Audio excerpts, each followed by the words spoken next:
My husband left me drowning in $200,000 of debt he secretly accumulated in my name. He told me I was financially incompetent while hiding his business failures. 1 year later, I stood in an auction room and bought the company he destroyed, watching his face as the gavel fell. This is how I turned his betrayal into my greatest victory. It was a crisp September morning when I entered the county courthouse, clutching my bidding paddle with trembling hands. Before we jump back in, tell us where you're tuning in from, and if this story touches you, make sure you're subscribed, because tomorrow I've saved something extra special for you. The auction for Meridian Solutions was about to begin, and the courthouse irony wasn't lost on me.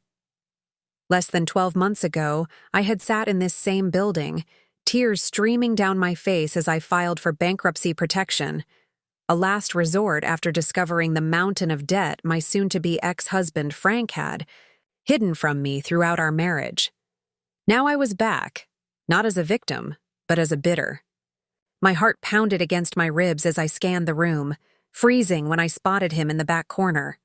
Frank Bishop, the man who had spent 8 years convincing me I wasn't smart enough to handle money, while secretly taking out loans in my name to prop up his failing business ventures. He hadn't seen me yet, and I was grateful for the momentary invisibility. The auctioneer's voice cut through my thoughts. Next up, lot number 47, Meridian Solutions, a digital marketing agency. Assets include client contracts, proprietary software, office equipment, and intellectual property. Starting bid is $150,000. I felt a strange calm wash over me as I raised my paddle. This moment represented more than a business acquisition. It was the final chapter in a story of betrayal, resilience, and rebirth. Frank had taken everything from me: my savings, my credit, score my self-worth, but in the process of rebuilding my life from the ashes he left behind, I had discovered strengths I never knew I possessed. As other bidders joined in, I caught Frank's eye across the room. His face drained of color as recognition dawned. The shock in his expression was exactly what I had imagined during those endless nights when I'd lain awake, wondering how I would survive the financial catastrophe he'd orchestrated. His lips parted, forming words I couldn't hear over the auctioneer's rapid-fire cadence, but I could read the disbelief in his features. $200,000, I called out, my voice steadier than I expected. The room fell momentarily, silent. This was substantially more than the appraised value. But I knew something the other bidders didn't. Meridian's potential had never been the problem. Frank's mismanagement had been its downfall. The gavel fell with a decisive crack. Sold to bidder number 29 for $200,000.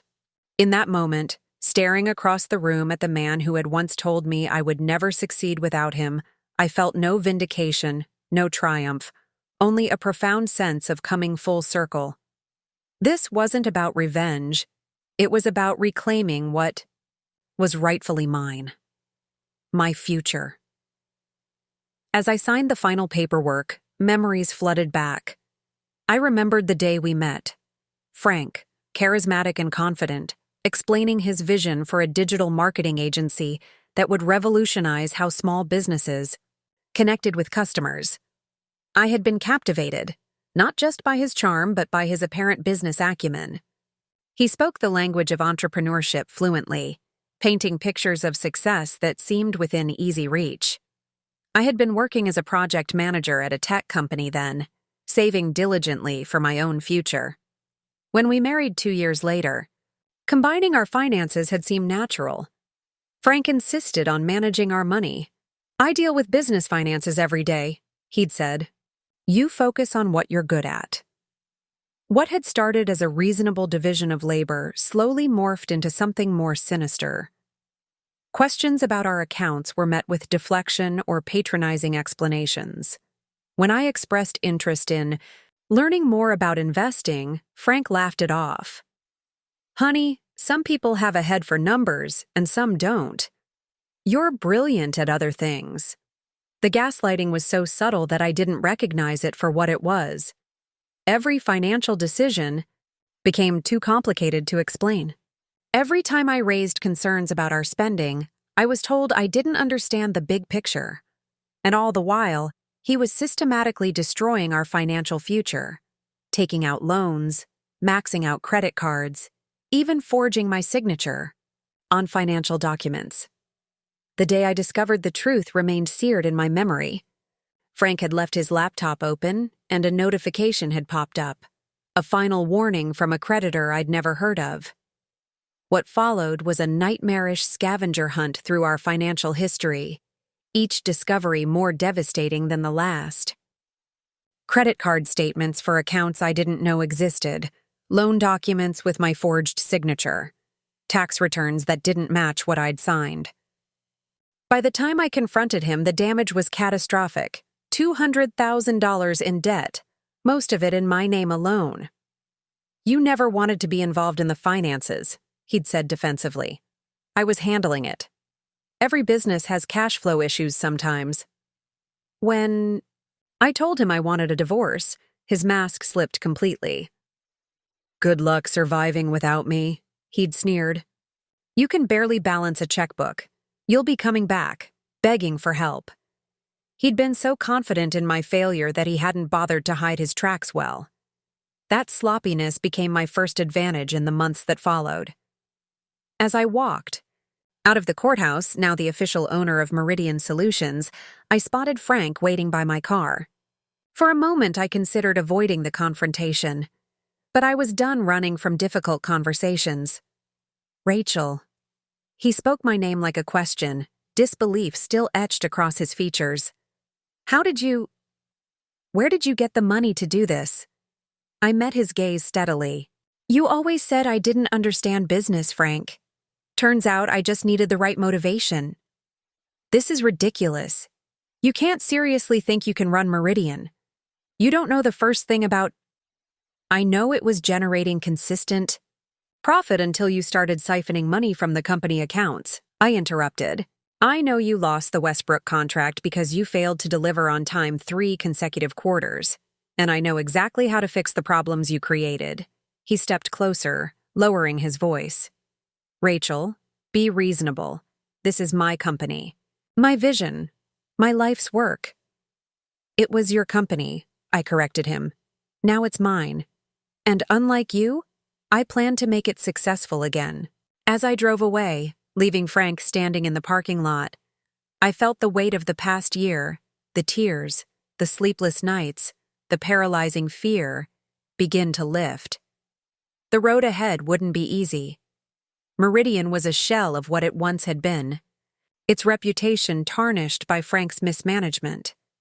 But I had survived worse, much worse. This was just the beginning of my story. A story about a woman who discovered her power in the wake of betrayal. A woman who rebuilt herself from scratch when everything was taken from her. A woman who turned catastrophe into opportunity, and it all started with that moment in the auction room when I reclaimed not just a business, but my belief in myself. As I stood outside Meridian Solutions headquarters, now my headquarters, I took a moment to absorb the reality of what I'd accomplished. The modern glass building reflected the afternoon sun, casting a golden glow that felt symbolic somehow. Just 1 year ago, I couldn't have imagined standing here as the owner. Yet here I was, holding the keys to both the building and my future. My phone buzzed with a text from Penelope, my best friend and now Meridian's new finance director. The FI team is waiting in the conference room. "Ready when you are, boss." Boss. The word still felt foreign, like a coat that didn't quite fit. Yet with each passing day, I was growing into this new role, this new version of myself that had emerged from the ruins Frank had left behind. I squared my shoulders and walked through the front doors, nodding to Julia at reception. The employees still looked at me with a mixture of curiosity and apprehension. I couldn't blame them. In the span of a month, their company had collapsed, been auctioned off, and acquired by the ex-wife of their former CEO. Their uncertainty was palpable, hanging in the air like a fog that hadn't quite lifted. Preparing and narrating this story took us a lot of time, so if you are enjoying it, subscribe to our channel. It means a lot to us. Now back to the story. The conference room fell silent as I entered. 15 faces turned toward me, some familiar from my earlier visits during the due diligence process, others new to me. These people had survived Frank's mismanagement, staying aboard a sinking ship out of loyalty or necessity. Now their futures were in my hands. "Good morning, everyone," I began, setting my portfolio on the table. "First, I want to thank you for staying with Meridian through this transition. I know change brings uncertainty, and you've all experienced more than your fair share recently." I paused, making eye contact with each person around the table. "You're probably wondering why the ex-wife of your former CEO would buy this company. Some of you might even question my qualifications or intentions." A few uncomfortable glances were exchanged. At least they knew I wasn't going to dance around the elephant in the room. So, let me be transparent. Frank left me with $200,000 in debt and a destroyed credit score. He told me repeatedly that I didn't understand business, that I wasn't financially competent enough to make important decisions. My voice remained steady, professional. This wasn't about airing dirty laundry. It was about establishing trust. What he didn't know was that before we met, I'd managed million-dollar projects for Lennox Technologies. I'd overseen budgets, timelines, and teams larger than Meridian's. I stepped back from that career during our marriage, but those skills never disappeared. They were just dormant. I opened my portfolio and distributed the document that had taken me weeks to perfect: Meridian's revival strategy. This company has good bones. The core services are solid, the technology is sound, and most importantly, you, the team, are talented. What Meridian lacked wasn't potential. It was proper leadership and financial management. As they flipped through my detailed plan, I watched their expressions shift from skepticism to curiosity, and in some cases, cautious optimism. I'd spent countless hours researching the digital marketing industry, analyzing Meridian's past performance, and identifying the exact points where Frank's decisions had sent the company into a downward spiral. "We're going to rebuild this company. Together," I continued, "not as the agency Frank envisioned, but as something better, more sustainable, more innovative, and more people-focused. I believe Meridian can become the premier boutique agency in this region within 18 months. Bobby, the lead developer who'd been with the company since its early days, spoke up first. "These projections are ambitious," he said, pointing to the growth chart. "What makes you think we can achieve this when we've been losing clients for the past year?" It was a fair question, asked without hostility, but with genuine concern. I appreciated his directness. "3 reasons," I replied. "First, I've already secured meetings with 4 former clients who left during the final months of Frank's leadership. They liked your work, but lost faith in the company's stability. Second, our overhead costs will decrease by 30% with the changes outlined on page 12, without cutting any jobs," I added quickly, seeing the flash of worry cross several faces. "And third?" Bobby prompted. I smiled. "The third reason is sitting in this room. This team created award-winning campaigns even while the company was imploding around you. Imagine what you can accomplish with proper support and leadership." The tension in the room noticeably eased. These weren't just empty promises or motivational platitudes. I'd done my homework, and they could see it in the detailed analysis before them. As the meeting continued, questions became more specific, more engaged. Pippa from the creative team wanted to discuss the rebranding proposal.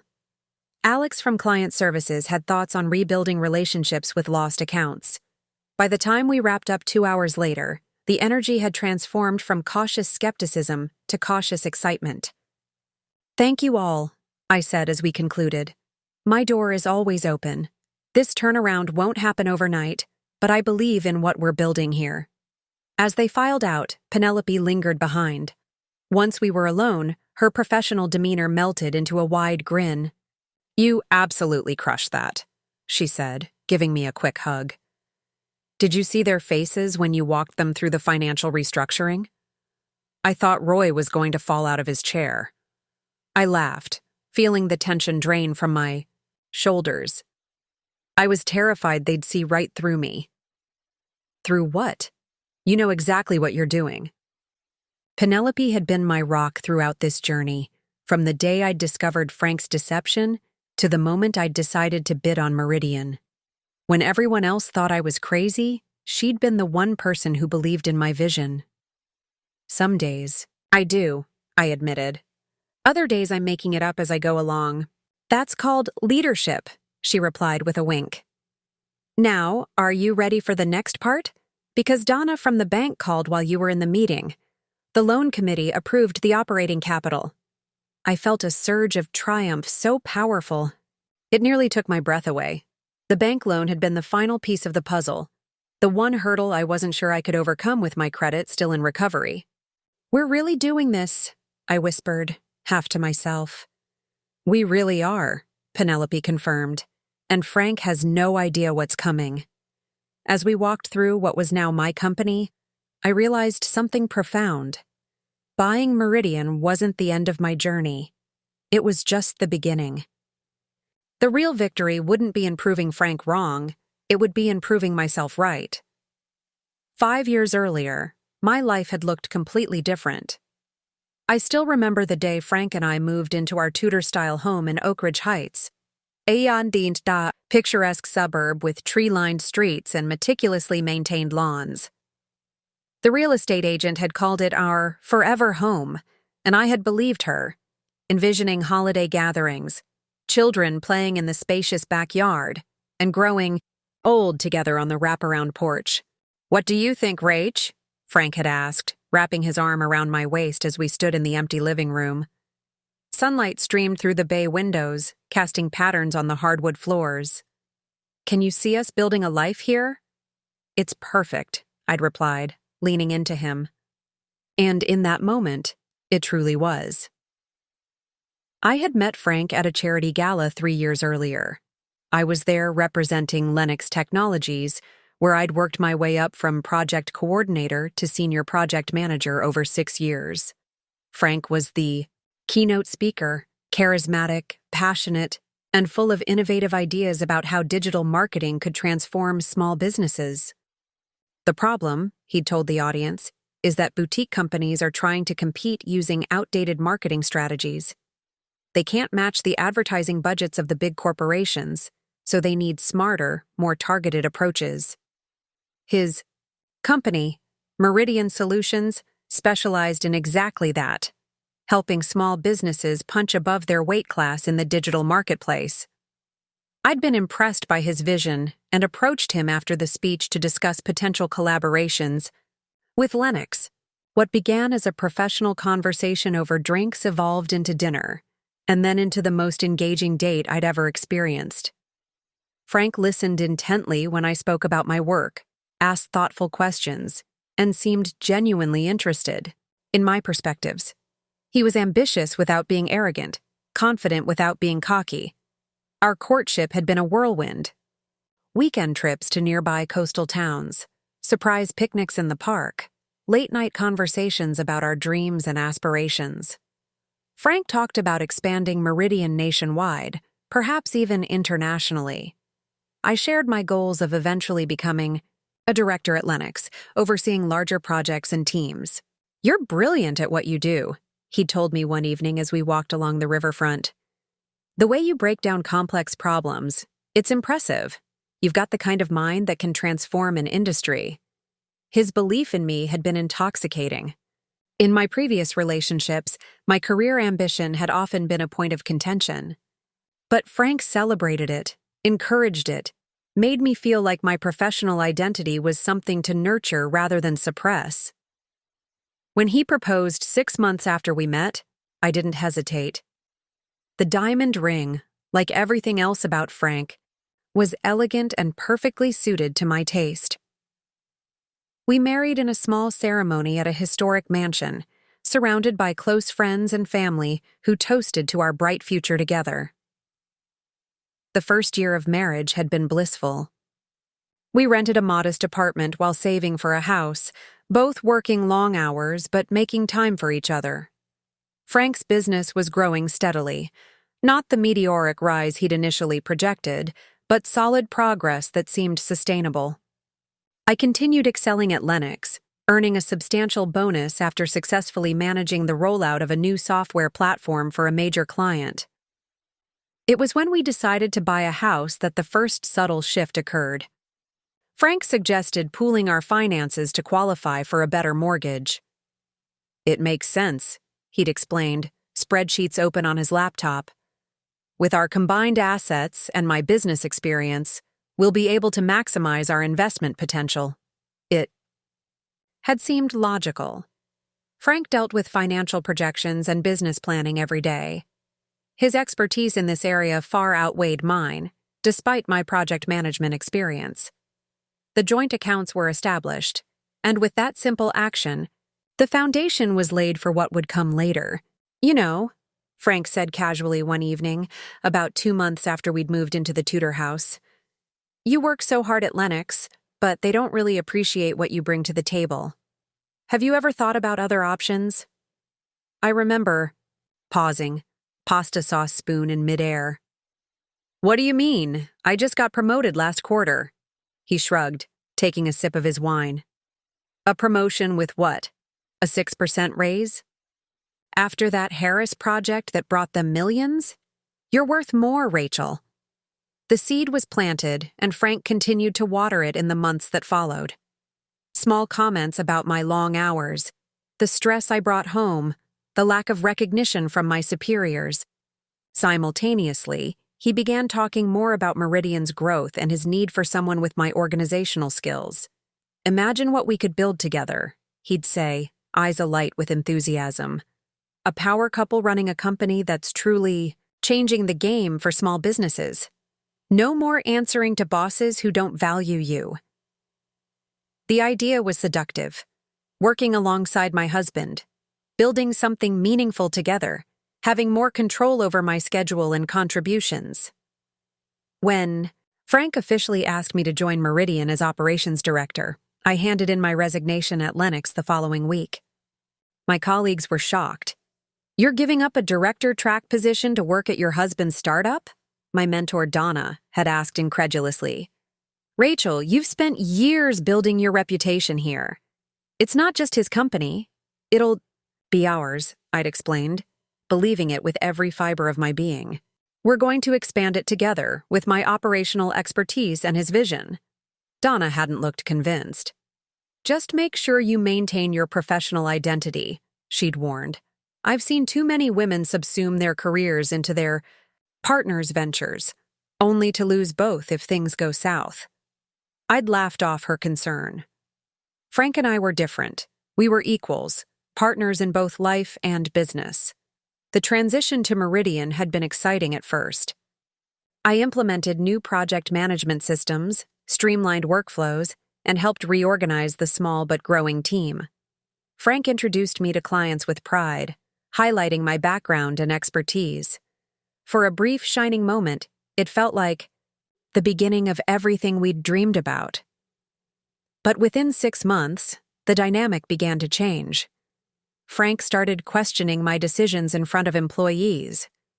Client strategy meetings that had once included me were suddenly scheduled when I was occupied with other tasks. The financial reports I'd asked to review were perpetually being updated or not finalized yet. "I just want to understand our cash flow better," I'd said one night after discovering a significant client payment hadn't arrived when expected. Frank had sighed, closing his laptop. "Rachel, you need to trust me on the financial side. That's my wheelhouse. You focus on operations. That's where you shine." It sounded reasonable, even considerate. He was playing to our strengths, dividing responsibilities logically. At least that's what I told myself as the wall between me and the company's finances grew higher and more impenetrable. Looking back on that time from my newly empowered position, I could see how skillfully Frank had orchestrated my isolation from Meridian's true financial situation. How cleverly he'd separated me from my independent career while simultaneously pushing me to the periphery of our company.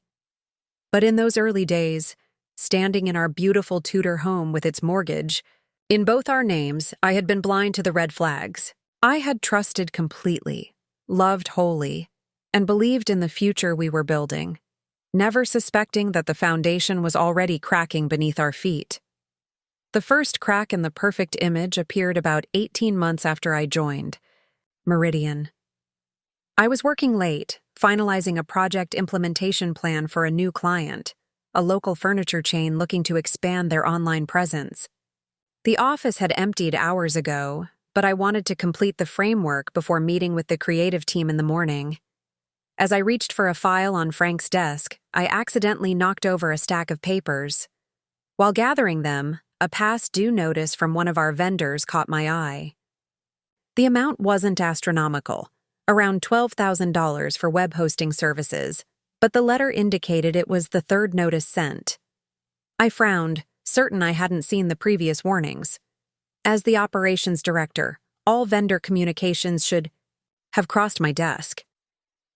When I mentioned it to Frank over breakfast the next morning, his reaction was dismissively casual.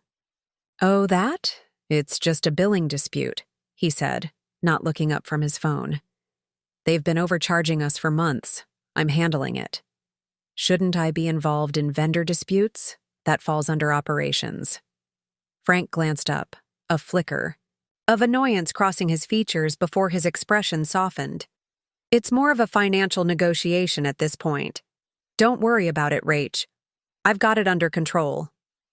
I let it go. After all, Frank had built Meridian from nothing. He knew the business inside and out. If he said he was handling it, why wouldn't I believe him? But similar incidents began accumulating like dust in overlooked corners.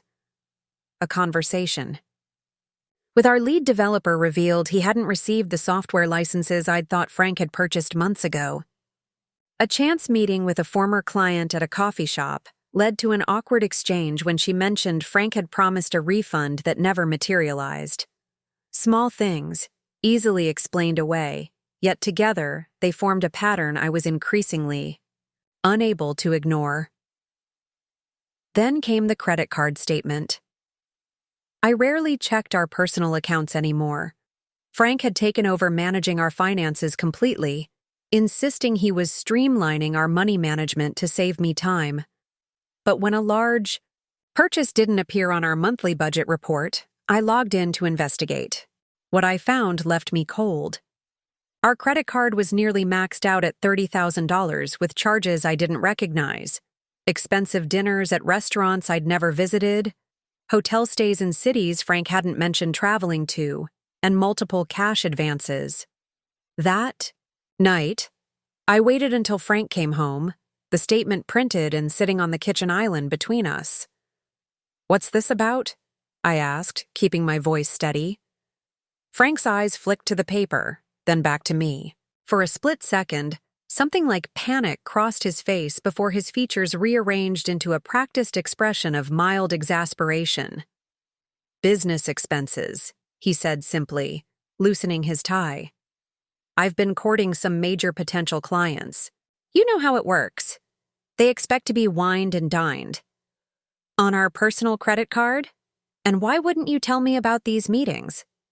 I was going to move the charges to the business account at the end of the quarter for tax purposes." He sighed, rubbing his face tiredly. "And I didn't tell you because you've been so stressed lately. I didn't want to add to your plate." The explanation wasn't entirely implausible. Business development had always been Frank's domain, and I had been working overtime on several challenging projects. Still, something felt off. "What about these cash advances?" I pressed. "Emergency situation with a server crash for the Westbrook account. Had to pay a specialist in cash after hours." He walked around the island and kissed my forehead. "I should have mentioned it. You're right. I've just been trying to shield you from some of the day-to-day fires." I wanted to believe him. It was easier than the alternative, that my husband was hiding significant financial decisions from me, possibly even lying. So I nodded and let him change the subject to dinner plans, the unease settling into a quiet corner of my mind. The incident faded into the background as Meridian faced a more public challenge. A major client, dissatisfied with their campaign results, threatened to pull their business. As operations director, I should have been deeply involved in the resolution strategy, but Frank insisted on handling it personally. It's become a relationship issue more than an operational one, he explained. Trust me on this. A week later, he announced triumphantly that not only had he saved the account, but he'd convinced them to increase their monthly retainer. The office celebrated with champagne, everyone toasting Frank's negotiation skills. I smiled and raised my glass, ignoring the fact that I still hadn't seen the revised contract or been briefed on the new deliverables my team would be responsible for. That night, I tried once more to discuss my concerns. Frank, I feel like I'm being pushed out of key decisions at Meridian. We're supposed to be partners in this business. He looked genuinely surprised. What are you talking about?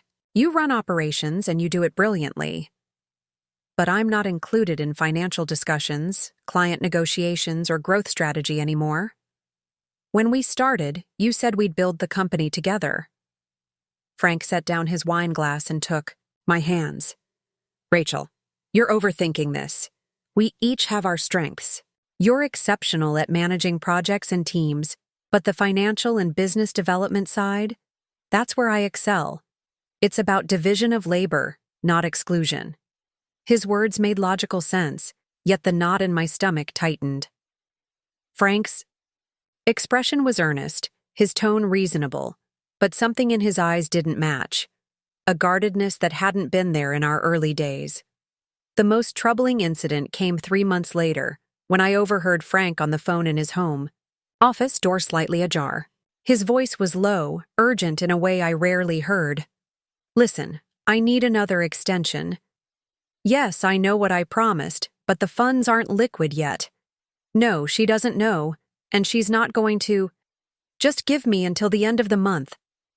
When I asked him about it later, he dismissed it as a tense negotiation with a potential investor. These deals get complicated, he said. Nothing for you to worry about. But I was worrying, more with each passing day.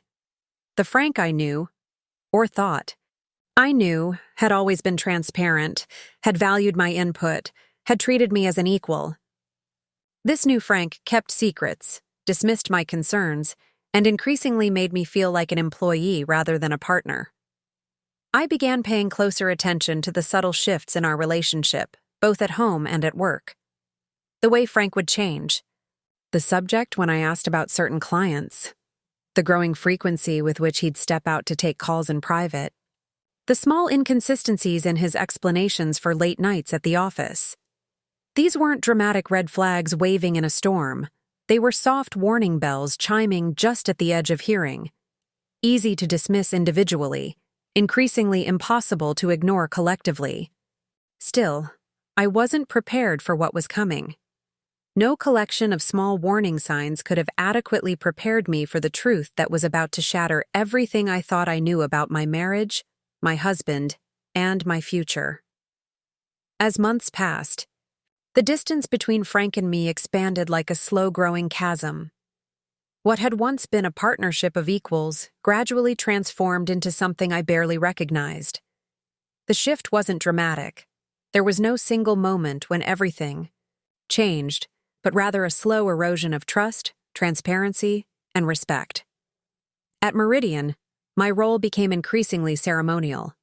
I still held the title of operations director, but my actual influence had diminished to the point where team members began bypassing me, going directly to Frank with questions and concerns that should have fallen under my purview. I just assumed, Frank had already discussed it with you, became a common refrain when I'd discover decisions made without my input. One particularly revealing incident occurred during a quarterly planning meeting. I'd prepared a detailed presentation on operational efficiencies, complete with data-driven recommendations for improving our project delivery systems. Frank had seemed enthusiastic when I'd mentioned it the night before. Sounds great, Rach. The team could definitely use some structure, he'd said. But when the meeting began, Frank immediately took control, launching into his own agenda that completely omitted my presentation. We need to focus on sales and new business development this quarter, he announced, displaying a strategy deck I'd never seen. Operations improvements can wait until we've secured more revenue. I sat there, slides unopened on my laptop, as Frank effectively dismissed weeks of my work with a single sentence. The team glanced uncomfortably in my direction, then quickly refocused on Frank's animated pitch for a new direction, one that contradicted much of what we'd been building towards. Later, when I confronted him in his office, Frank seemed genuinely perplexed by my frustration. It wasn't personal, Rachel. It's just business. We need to be agile, ready to pivot when circumstances change. And when exactly did circumstances change? Because yesterday you were on board with my presentation. He sighed, that now familiar expression of patient condescension settling over his features. The marketplace is constantly evolving. As CEO, I need to make executive decisions quickly sometimes. Without consulting your operations director? Without even a heads up that the meeting agenda had completely changed? You're taking this too personally, he replied, his tone softening in a way that somehow made me feel even more dismissed. This is why it's tricky, working with spouses. You need to separate your professional role from your emotions. I left his office feeling simultaneously angry and uncertain. Was I overreacting? Was I allowing personal feelings to cloud my professional judgment? Frank had always been the visionary, the big-picture thinker. Maybe I was too focused on systems and processes when the company needed bold moves. This pattern repeated itself in our home life as well. Decisions that had once been made jointly were now presented to me as fait accompli. I've decided to refinance the house, Frank announced one evening over dinner. Interest rates are favorable, and we can pull some equity out for investments. What? Investments? I asked, setting down my fork. And shouldn't we discuss something like that together? I've been researching some opportunities, he said vaguely. Trust me, it's a smart move financially. The paperwork's already in process. They just need your signature tomorrow. When I pressed for details, Frank became increasingly evasive, eventually snapping, if you'd taken any interest in our finances over the past few years, I wouldn't have to explain basic investment strategy now. That night marked another turning point. As I lay awake beside Frank's sleeping form, I realized how thoroughly he had isolated me from our financial life. I couldn't recall the last time I'd reviewed our accounts, knew our exact mortgage balance, or even been aware of all the credit cards in our names. Somehow, step by imperceptible step, I had surrendered financial visibility in my own life. The following day, I attempted to log into our joint banking portal, only to discover the password had been changed. When I called Frank about it, his explanation came too quickly, too smoothly. Oh, there was a security breach alert. I updated all our passwords last week. I meant to tell you. He rattled off the new password, then immediately changed the subject. By the way, the Andersons invited us for dinner Saturday. I said we'd bring wine. That weekend, while Frank was at a business brunch I'd learned about only when he was walking out the door, I sat down at our home desk and began searching for financial documents. What I found, buried in a folder labeled Home Warranty Info, chilled me to the bone. Credit card statements showing balances far higher than I'd realized. Mortgage refinancing documents not for our current home, but for a property I'd never heard of. A bank statement for an account under Frank's name only, showing regular transfers from our joint account. I was still sitting there, surrounded by papers, when Frank returned. He froze in the doorway, eyes darting from my face to the documents. Spread across the desk, the mask slipped then, just for a moment, revealing something cold and calculating beneath his usual charm. Then he composed himself, shoulders relaxing as he stepped into the room with a resigned sigh. "I was going to tell you when the timing was right," he said, sinking into the chair opposite me. "The market's been unpredictable, and I've had to make some strategic moves to protect our future." "Strategic moves?" I echoed, holding up a statement for a credit card with a $45,000 balance. "Like maxing out cards I didn't even know existed, or buying property without telling me." "That's an investment property," he countered smoothly. "The return potential is significant. I didn't want to burden you with the details until it was generating income." For every document I pointed to, Frank had an explanation, each one plausible in isolation, yet collectively forming a pattern of deception that was impossible to ignore. He spoke with such conviction that I almost doubted my own concerns. Almost. Believed that these were simply the complex financial maneuvers of a savvy entrepreneur. Almost. "Why keep all this from me, Frank? Why the secrecy if these are just smart business moves?" Something flickered behind his eyes, irritation perhaps, or the realization that his explanations weren't having their usual effect. "Because frankly, finance isn't your strong suit," he said finally, an edge creeping into his voice.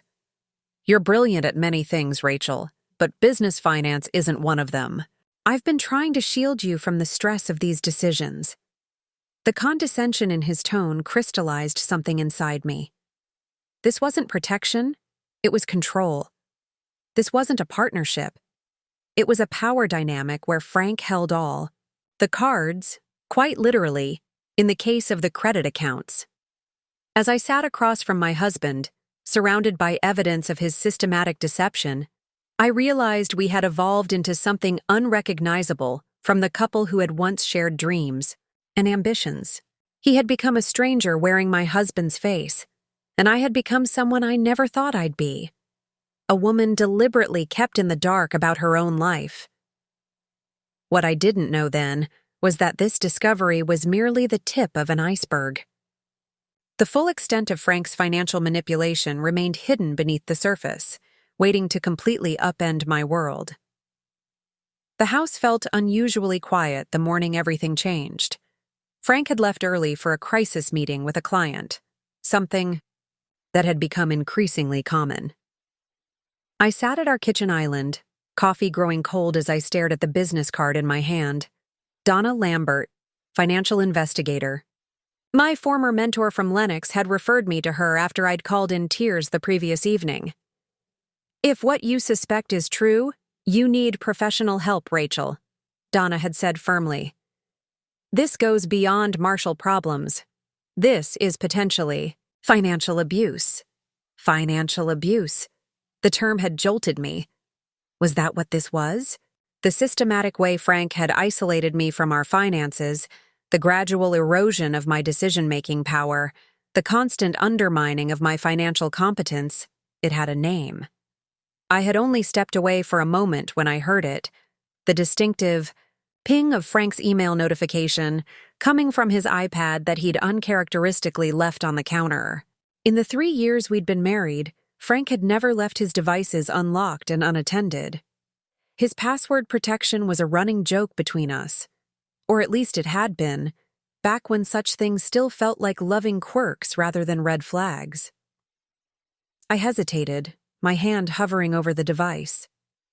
This was the line, the moment where I would either respect the increasingly questionable boundaries of our marriage or acknowledge that something was fundamentally broken.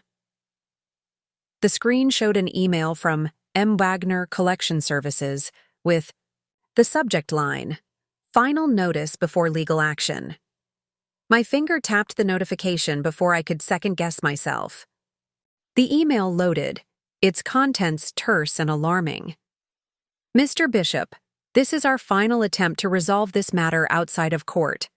The outstanding debt of $78,450 must be addressed within 48 hours, or we will proceed with legal action as outlined.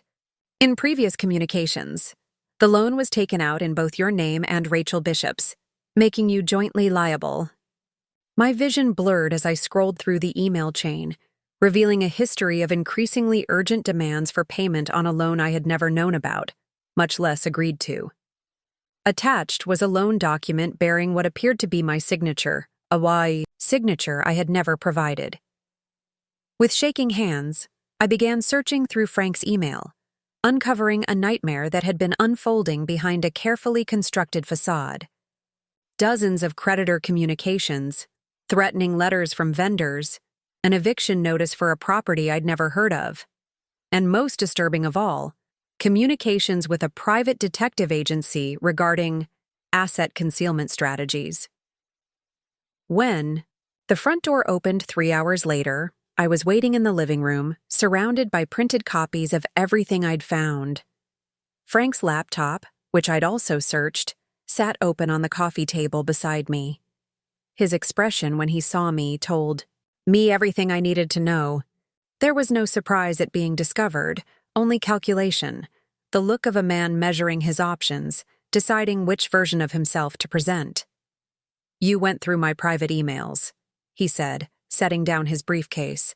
Not a denial, not even a question of what I'd found. Just an attempt to shift blame.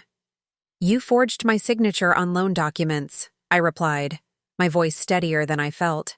"You've been lying to me for years." He sighed, loosening his tie as he sat in the armchair across from me. "It's complicated, Rachel. The business had cash flow issues. I needed to secure funding quickly, and involving you would have just caused unnecessary stress." "Unnecessary stress?" I echoed in disbelief. "Frank, there's over $200,000 in debt here that I never knew about, most of it in my name or both our names. That's not protecting me. That's fraud." His expression hardened. "Don't be dramatic. These are standard business maneuvers. Every entrepreneur has to make tough decisions sometimes. Forging your spouse's signature isn't a tough decision. It's a crime." I pushed forward a particularly damning email. "And what about this? You've been consulting with lawyers about how to hide assets from me. Were you planning to leave all along, to saddle me with the debt while you walked away clean?" Something shifted in Frank's demeanor then, the mask of reasonable explanation falling away completely, revealing a coldness I'd glimpsed only in fragments before. "You were never supposed to see any of this," he said, his voice flat. "But since we're being honest, yes, I've been preparing for contingencies. Meridian is in trouble, Rachel. Serious trouble. The company's drowning in debt, and the walls are closing in. And your solution was to commit fraud? To steal my identity and ruin my credit?" "My solution was to survive," he snapped, standing abruptly. "Do you have any idea what it takes to keep a business afloat in this economy? The compromises? The risks? While you've been obsessing over project timelines and employee satisfaction surveys, I've been fighting to keep everything from collapsing." The sheer audacity of his attempt to cast himself as the victim left me momentarily speechless. "Get out," I finally managed, my voice barely above a whisper. "This is my house too," he countered, but there was uncertainty in his eyes. "The house you've refinanced 3 times without my knowledge? The house that's now leveraged as collateral for loans. I never agreed to?" I stood facing him directly. "Get out now, or the next call I make will be to the police to report identity theft and fraud." For a moment, I thought he might argue further, might try another angle to manipulate the situation. Instead, he gave me a look of such contempt that I barely recognized him. "You have no idea what you're doing," he said quietly. "You think you understand what's happening, but you don't have the full picture. Without me, you're going to crash and burn, Rachel. You simply don't have what it takes to handle what's coming." "I'll take my chances," I replied, surprising myself with my resolve. "Now leave." As the door closed behind him, the enormity of what had just happened, of what I had discovered, crashed over me in waves. My marriage was over. My financial life was in ruins. The company I had helped build was apparently teetering on the edge of collapse. And I had no idea how deep the deception truly went. I sank onto the couch, reaching for my phone with trembling fingers. I needed help, professional help, to unravel the mess Frank had created. The business card Donna had given me was still on the kitchen counter. Financial abuse, she had called it. Now I knew she was right, but the term seemed almost too mild for the systematic destruction of my financial identity, for the calculated betrayal by the person I had trusted most. This wasn't just the end of my marriage. It was the beginning of a fight for my future, a future suddenly hanging by the thinnest of threads. The weeks following Frank's departure plunged me into the darkest period of my life. What began as a shocking discovery of betrayal quickly cascaded into a full-blown financial nightmare that seemed to worsen with each passing day. The first blow came when I attempted to use my credit card at the grocery store, only to have it declined. My cheeks burning with embarrassment, I fumbled through my wallet for cash that wasn't there. I ended up leaving a cart full of groceries behind, driving home in tears to discover all our joint accounts had been drained. Frank had moved quickly, transferring everything to accounts I couldn't access. "This is textbook financial abuse," Donna Lambert said grimly during our first official meeting. Her office was warm and inviting, but nothing could soften the harsh reality she laid out as she reviewed the documents I'd gathered. "He's isolated you financially, damaged your credit, and created debt in your name without your knowledge or consent." "How bad is it?" I asked, bracing myself. Donna's expression was compassionate but direct. "Total debt in your name or jointly held appears to be just over $200,000. The mortgage has been refinanced to the point where you have almost no equity left in the house. Your credit score has dropped to 520, which will make it nearly impossible to get new credit or loans." The room seemed to tilt sideways as the magnitude of Frank's betrayal crystallized into concrete numbers. "Can I fight this? Prove I didn't. Authorize these loans?" "You can," she nodded. "But identity theft cases involving spouses are complicated and time-consuming. We'll pursue that avenue, but you need to prepare for immediate financial survival." Survival became my singular focus. In the days that followed, I opened a new bank account at a different institution, using Donna's address to prevent Frank from finding it. Penelope loaned me enough cash to get through the first week while I scrambled to understand the extent of the damage. The house I had loved, our forever home, became a symbol of Frank's deception. Every corner held memories now tainted by the knowledge that, while I'd been planning our future, he'd been systematically undermining it. I couldn't afford the mortgage payments, which I discovered were nearly double what Frank had told me due, to a second mortgage he'd taken out. When I finally made it to Meridian's office to collect my personal belongings, I found the doors locked, a notice of eviction posted prominently. Employees gathered outside, confusion and anger etched on their faces. No one had been paid for the past month. Client retainers had vanished. Frank hadn't been seen in days. "Did you know about this?" demanded Roy, the senior developer who had been with the company since before I joined. "Were you part of this scam?" The accusation stung, but I understood their anger. "I knew nothing," I admitted. "I'm as blindsided as you are." Some believed me, others clearly didn't. I couldn't blame them. I was the wife of the man who had disappeared with their livelihoods, leaving nothing but debt and broken promises. "I trusted you both," Pippa said, tears streaming down her face. "I turned down a job offer last month because Frank promised me a promotion and raise." Her words were a knife to my heart. These people had been more than colleagues. They'd been my work family. Now they were collateral damage in Frank's web of deceit, and there was nothing I could do to help them. As I drove away from Meridian's office for the last time, the full weight of my new reality pressed down on me. I was unemployed, with no income, drowning in debt I hadn't created, my professional reputation potentially in tatters, and my husband, the architect of this disaster, had vanished. That night, sitting alone in the kitchen of a house I could no longer afford, I reached my lowest point. The silence was deafening. Every buzz of my phone triggered a surge of anxiety. Another creditor, another demand, another piece of evidence revealing the extent of Frank's betrayal.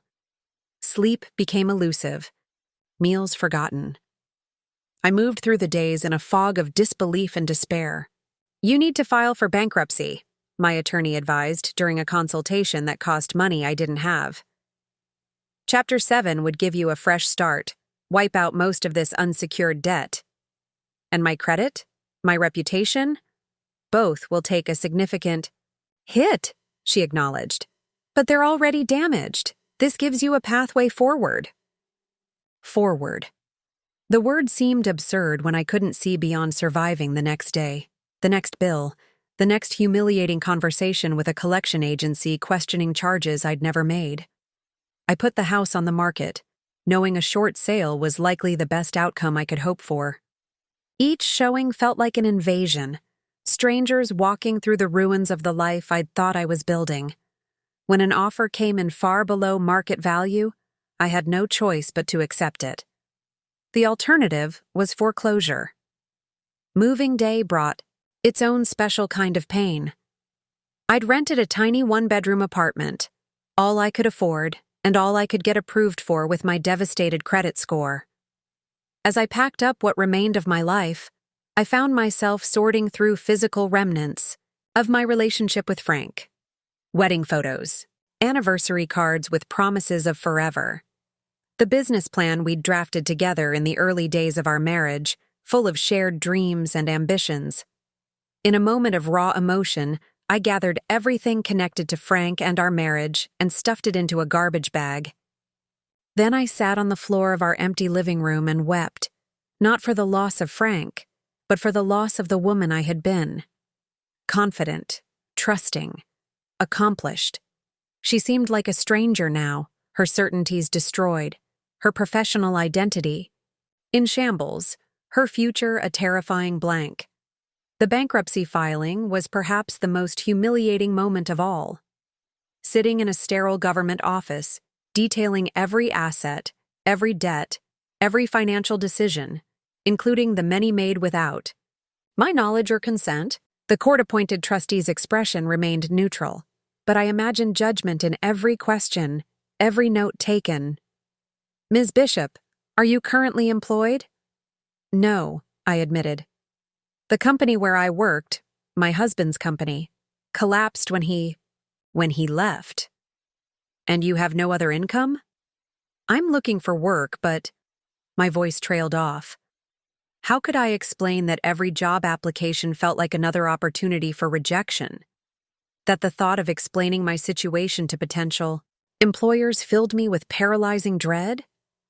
I left the bankruptcy office feeling hollow, empty of everything except shame and fear. The spiral of negativity that had begun with Frank's betrayal seemed to have no bottom, no endpoint. Each day brought new evidence of how thoroughly he had destroyed the life we'd built, and how completely I had failed to see it coming. On the darkest night, exactly 6 weeks after Frank had walked out the door, I found myself sitting on the floor of my sparse apartment, surrounded by past due notices and legal documents. In that moment of complete desolation, something unexpected happened, something that would later mark the true turning point in my journey. I became angry, not the fleeting anger that had come and gone in waves since Frank's deception was revealed. This was different, a steady, clarifying rage that burned away the fog of victimhood that had enveloped me. This anger didn't consume, it illuminated. I still remember that night vividly, sitting cross-legged on the bare floor of my apartment, surrounded by the paperwork of my financial destruction. The cheap overhead light buzzed faintly, casting harsh shadows across the collection notices, bankruptcy forms, and legal documents that told the story of how thoroughly Frank had dismantled my life. For weeks, I'd been drowning in shame and self-recrimination. How could I have been so blind, so trusting, so foolish? These questions had circled in my mind like vultures, picking away at whatever remnants of self-worth I still possessed. But something shifted that night. As I stared at a particularly condescending letter from a credit card company, one I'd never even opened an account with. The familiar wave of despair suddenly transformed into something else. Pure, clarifying anger. "This is not my fault," I said aloud, my voice echoing in the empty apartment. The simplicity of that statement hit me with unexpected force. This wasn't my fault. I hadn't created this situation. I had been deliberately deceived by someone who had systematically abused my trust while isolating me from financial knowledge. I stood up, my legs stiff from sitting too long, and walked to the bathroom mirror. The woman who looked back at me was pale, with dark circles under her eyes and a tension in her jaw that hadn't been there 6 months ago. But behind the exhaustion, I saw something else, a spark of the person I used to be. The woman who had managed million-dollar projects, who had earned the respect of her colleagues, who had built systems and solutions that worked. "You didn't disappear," I told my reflection. "You're still in there." That night marked my transition, from victim to survivor. I didn't sleep. Instead, I cleared the kitchen table and began to do what I'd always done best: analyze a complex problem and develop a strategic solution. By dawn, I had filled a notebook with plans, possibilities, and concrete steps forward. The path wouldn't be easy, but for the first time since Frank's betrayal, I could see one. The next morning, I called Penelope, who had been checking on me regularly despite my increasingly withdrawn responses. "I need your help," I said when she answered, my voice stronger than it had been in weeks. "Name it," she replied without hesitation. "I need to rebuild my life and I can't do it alone. Can you come over? Bring coffee. It's going to be a long conversation." Penelope arrived an hour later with not just coffee but bagels and a fierce determination that matched the newfound resolve burning inside me. As I laid out my situation in brutal detail, no more hiding or sugarcoating the reality, her expression shifted from concern to outrage to grim determination. "That manipulative, fraudulent bastard," she said when I finally finished. "Rachel, why didn't you tell me how bad it was?" "Shame," I admitted. Humiliation. Fear that people would see me exactly as Frank described me. Financially incompetent, naive and over my head. "No one who knows you would ever think that," Penelope said firmly. "This isn't a reflection on you. It's criminal behavior by someone who deliberately exploited your trust." Her words were like a balm on a wound that had been festering for weeks. The validation from someone I respected professionally helped solidify the clarity I'd found the night before. "I want to fight back," I told her. "Not just survive this, but come back stronger." "I know that sounds impossible right now, but—" "It doesn't sound impossible at all," Penelope interrupted. "It sounds exactly like the Rachel I've always known. The question is, where do we start?" Where indeed? With my credit destroyed, minimal, savings and bankruptcy proceedings underway, my options seemed severely limited. But the strategic thinking that had made me an effective project manager hadn't disappeared. It had just been temporarily buried under an avalanche of trauma. "First, I need income," I said. "Something that doesn't require a credit check or extensive background scrutiny, at least for now. The bankruptcy will clean most of the slate, but that takes time." Penelope nodded thoughtfully. "What about freelance? Project management? I know at least 3 small businesses that could use your systems expertise. No formal employment necessary." It wasn't ideal. Freelance work meant irregular income and no benefits, but it was a starting point. Within days, Penelope had connected me with her network, and I had my first client, a local bakery struggling to scale up their operations to meet growing demand. The owner, Julia, didn't care about my personal financial situation. She only cared that I could help streamline her production scheduling and delivery logistics. The project wasn't glamorous or particularly lucrative, but sitting at her flour-dusted table, mapping out process improvements, I felt the first stirrings of professional confidence returning. "You just saved me about 20 hours a week," Julia said after implementing my initial recommendations. How did you see solutions that were right in front of me all along? Sometimes it takes an outside perspective, I replied. When you're in the middle of the daily chaos, it's hard to see the patterns. As I drove home that evening, her words resonated on a deeper level. Perhaps that was true of my marriage as well. I had been too close, too immersed in daily life with Frank to recognize the patterns of deception and control. With one successful project under my belt, others followed. Word spread through Penelope's network about my ability to create order from chaos, to develop systems that solved real business problems. I worked longer hours than I ever had at Meridian, for far less money. But each completed project rebuilt something more valuable than my bank account, my sense of professional identity and self-worth. The bankruptcy proceedings continued, a grueling process of financial autopsy that forced me to confront the full extent of Frank's betrayal. But now, I approached each meeting, each form, each disclosure with a different mindset. This wasn't just about surviving a disaster, it was about learning from it, understanding the mechanisms that had made it possible, and ensuring I would never be vulnerable in the same way again. I began educating myself about personal finance, devouring books, podcasts, and online courses. Concepts that Frank had deliberately mystified, claiming they were too complex for me to understand, revealed themselves to be quite manageable with proper explanation. The more I learned, the more I recognized how deliberately he had kept me in the dark. Financial literacy isn't just about knowledge, it's about power, explained a financial counselor at a free workshop for bankruptcy filers. When someone controls information about money, they control major life decisions. That insight crystallized something important.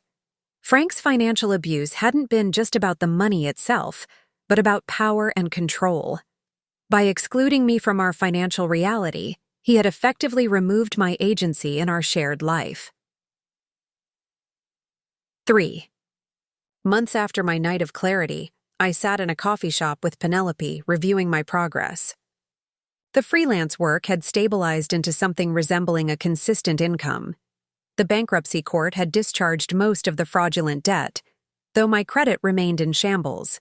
I had moved to an even smaller apartment to further reduce expenses, embracing minimalism less as a lifestyle choice and more as a survival strategy. "You're doing amazing," Penelope said, genuine admiration in her voice. "Most people would still be in the fetal position after what you've been through." I managed a small smile. Some days, the fetal position still calls to me. But I'm starting to see beyond survival now. I'm starting to think about what comes next. "And what does come next?" she asked. I hesitated, uncertain whether to share, the seedling of an idea that had begun to take root in my mind. It seemed audacious, perhaps even foolhardy given my circumstances. But the clarity that had come that night on my apartment floor hadn't dimmed. If anything, it had grown stronger with each small victory. "I'm not sure yet," I said finally. "But I know it's going to be on my terms this time." 6 months after. My world imploded. I stood before the mirror in my tiny apartment bathroom, dressed in a suit I'd found at a consignment shop. The woman staring back at me looked different, leaner, sharper somehow, with a determined set to her jaw that hadn't been there before. I was preparing for a meeting that could change everything. "You can do this," I told my reflection, straightening my shoulders. "You've prepared. You know what you're talking about." The meeting was with Alex Rodriguez, CFO of Westbrook Industries, one of Meridian's former clients. After weeks of persistent networking and carefully crafted emails, he had finally agreed to a 30-minute coffee meeting. It wasn't much, but it was an opening, and I intended to make the most of it. When Meridian collapsed, Frank hadn't just left me with personal debt. He'd also left dozens of clients with unfinished projects, unfulfilled promises, and in some cases, prepaid services never delivered. While I couldn't fix everything Frank had broken, I had begun to see these abandoned clients as both a responsibility and an opportunity. The coffee shop was busy when I arrived, but I spotted Alex immediately, a man in his 50s with salt and pepper hair and a skeptical expression that didn't soften when I approached. "Mr. Rodriguez, thank you for meeting with me," I said, extending my hand. His handshake was brief, non-committal. "I'll be honest, Ms. Bishop," he said as we sat down. "I only agreed to this meeting out of curiosity. Westbrook lost a significant amount of money when Meridian collapsed, and your husband's disappearing act left a sour taste." "I understand completely," I replied, meeting his gaze directly. "And first, I want to apologize for what happened. While I wasn't aware of Frank's decisions, I was part of Meridian, and I feel responsible for making things right." His eyebrow raised slightly. "You're not legally obligated to do that. This isn't about legal obligation. It's about professional integrity." I opened my portfolio and placed a document on the table between us. "This is a detailed analysis of where your project stood when Meridian collapsed, what would be needed to complete it properly, and how I believe I can deliver that completion within your original budget parameters." Alex glanced at the document, then back at me, surprise evident in his expression. "You've done all this work without any guarantee I'd even consider hiring you?" "I did it because it was the right thing to do," I said simply. "Westbrook deserved better than what happened, and I have the skills to fix it, if you're willing to trust me." For the next 20 minutes, I walked him through my analysis and proposal. I had studied Westbrook's business model extensively, identified the critical gaps the Meridian project had been intended to fill, and developed a streamlined approach to deliver the essential functionality they needed. "This is surprisingly thorough," Alex admitted as he flipped through my notes. "But why should we trust you after what happened with Meridian?" It was the question I had anticipated, the one I had rehearsed answering dozens of times in my apartment. Yet in that moment, I abandoned my carefully prepared response for something more honest. "You shouldn't trust me based on words alone," I said. "I was victimized by Frank's deception just as your company was. The difference is, I'm still here, facing the consequences and trying to make things right. I'm not asking for blind trust. I'm asking for a chance to demonstrate through actions that I can deliver what I promise." Alex studied me for a long moment, his expression unreadable. Then he closed the portfolio and slid it back across the table. "We can't engage you as a vendor," he said, and my heart sank. "Our legal department would never approve it after the Meridian fiasco." I nodded, trying to hide my disappointment. "I understand. Thank you for your time. However," he continued, "I could bring you in as an independent contractor reporting directly to me, off the books for this specific project recovery. If you deliver as promised, we can discuss a more formal arrangement." It wasn't ideal. Off the books meant minimal pay and no job security, but it was a foot in the door, a chance to prove myself. I accepted immediately. That small beginning, one client, one project, one opportunity to demonstrate my capabilities, became the foundation for what followed. The Westbrook recovery project consumed my days and nights for 3 weeks, but when I delivered the completed work, on time and with additional features Alex hadn't even requested, the appreciation in his eyes was worth every exhausting hour. "I've been in this business for 25 years, he told me during our final review meeting, "and I've rarely seen someone deliver complex work with this level of precision and thoroughness, especially under the circumstances." Word spread. Alex recommended me to colleagues at other companies. Former Meridian clients who had written off their losses as a bad investment began to reach out, cautiously at first, then with increasing confidence as my reputation for salvaging abandoned projects grew. Within 3 months, I had established a small but growing client base and a clear focus: project recovery specialization. I wasn't competing with full-service agencies.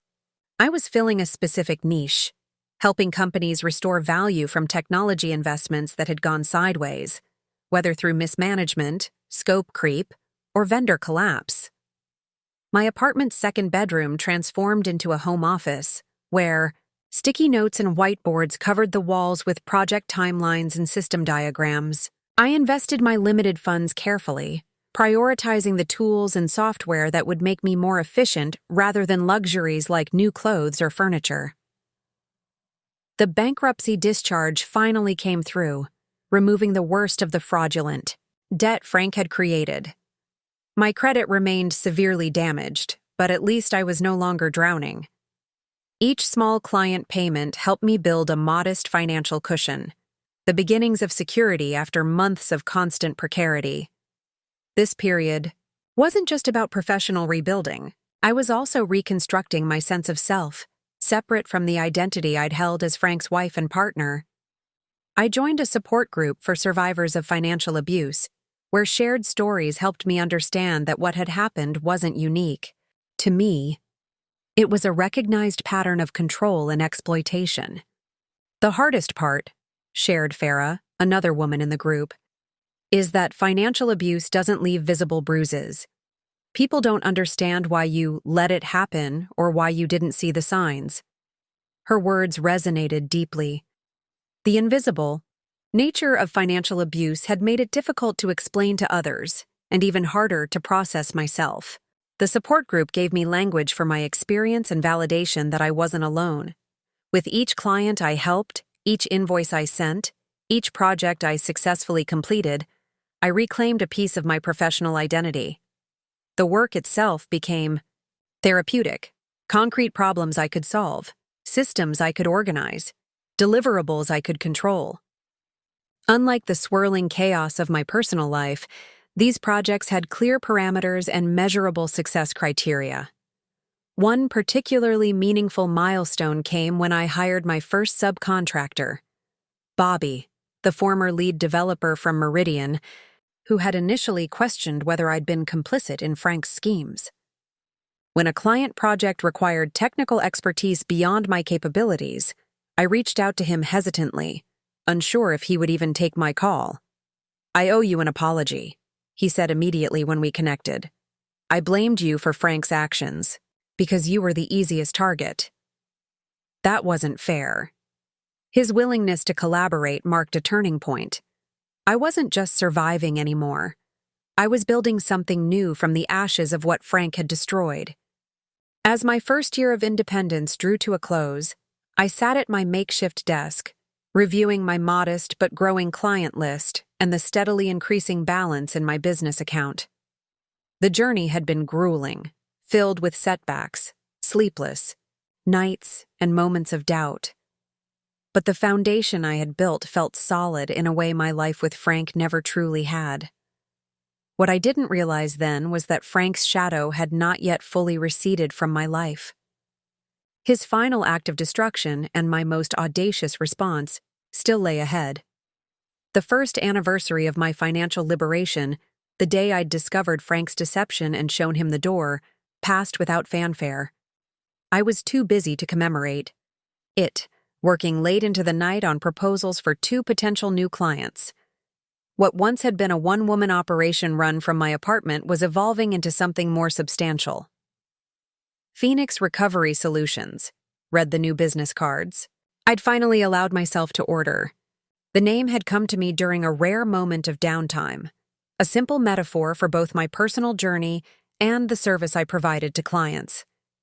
Bringing projects back from the ashes of failure.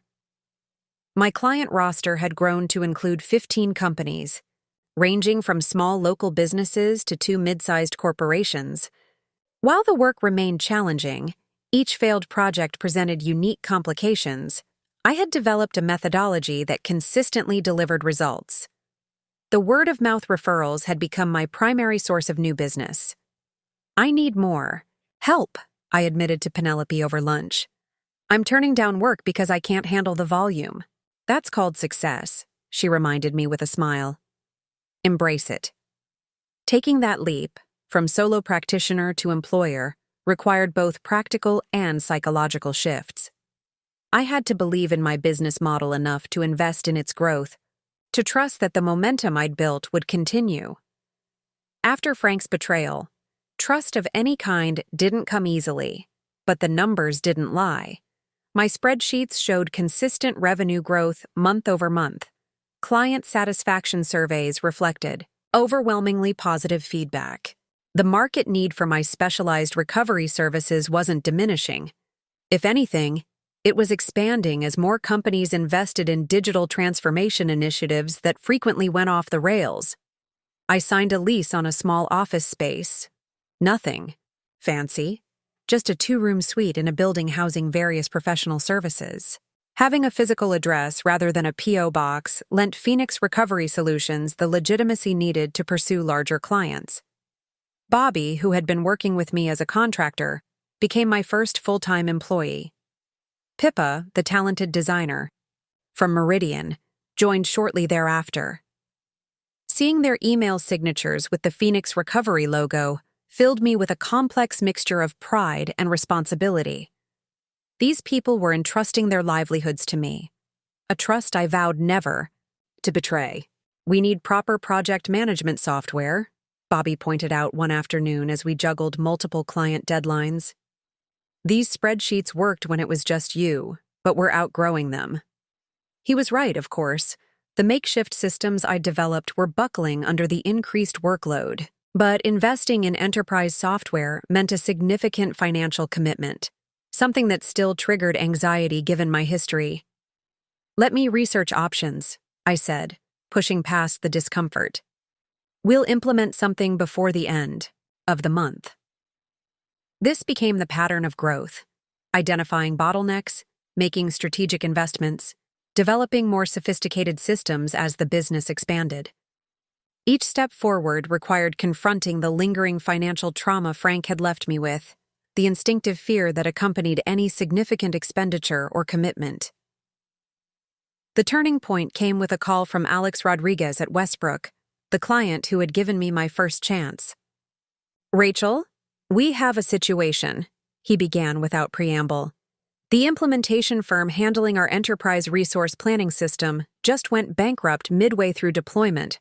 We're looking at a potential 7-figure loss if we can't salvage the project." My heart raced. This was an order of magnitude larger than anything Phoenix had handled before. More complex, higher stakes, potentially far more lucrative. "Send me what you have," I replied, projecting a confidence I wasn't entirely sure I felt. "Let me see what we're dealing with." The documentation arrived within the hour. Hundreds of pages of technical specifications, half-implemented features, and project plans in various states of completion. I cleared my schedule and dove in, working through the night to understand the scope of the disaster and whether we could realistically rescue it. By morning, I had my answer. Yes, but not alone. We would need to expand our team temporarily, bringing in specialized expertise for specific components of the system. I presented my assessment to Alex in a video call, outlining both the recovery pathway and the additional resources required. "This is beyond Phoenix's current capacity," I admitted frankly. "But I can assemble and manage the team needed to get it done. It will require a larger budget than your typical recovery project." Alex studied me through the screen. "You're not overselling your capabilities? Because we cannot afford another failure here." "I never promise what I can't deliver," I replied. "That's the foundation Phoenix is built on." After a pause that felt eternal, he nodded. "Send me the proposal by end of day. I'll push it through on my authority." The Westbrook ERP recovery became Phoenix's watershed project, the one that transformed us from a boutique recovery specialist to a serious player in the technology consulting space. I hired 6 contractors with specific expertise, rented additional office space to accommodate the expanded team, and personally oversaw every aspect of the complex rescue operation.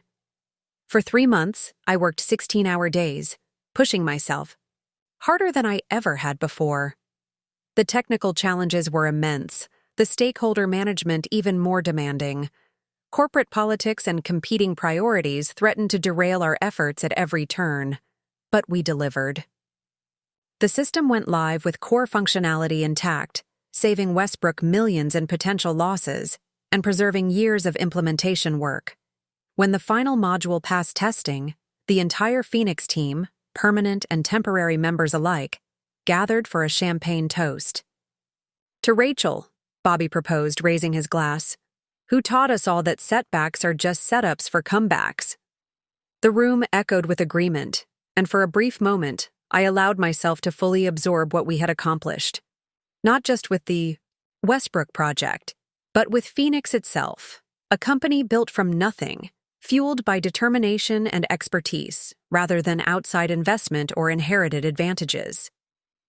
The successful Westbrook rescue opened doors that had previously been firmly closed. Corporate clients who would never have considered a small recovery firm for major projects now reached out directly. Industry publications requested interviews about our methodology. A technology conference invited me to speak about Project Rescue, best practices.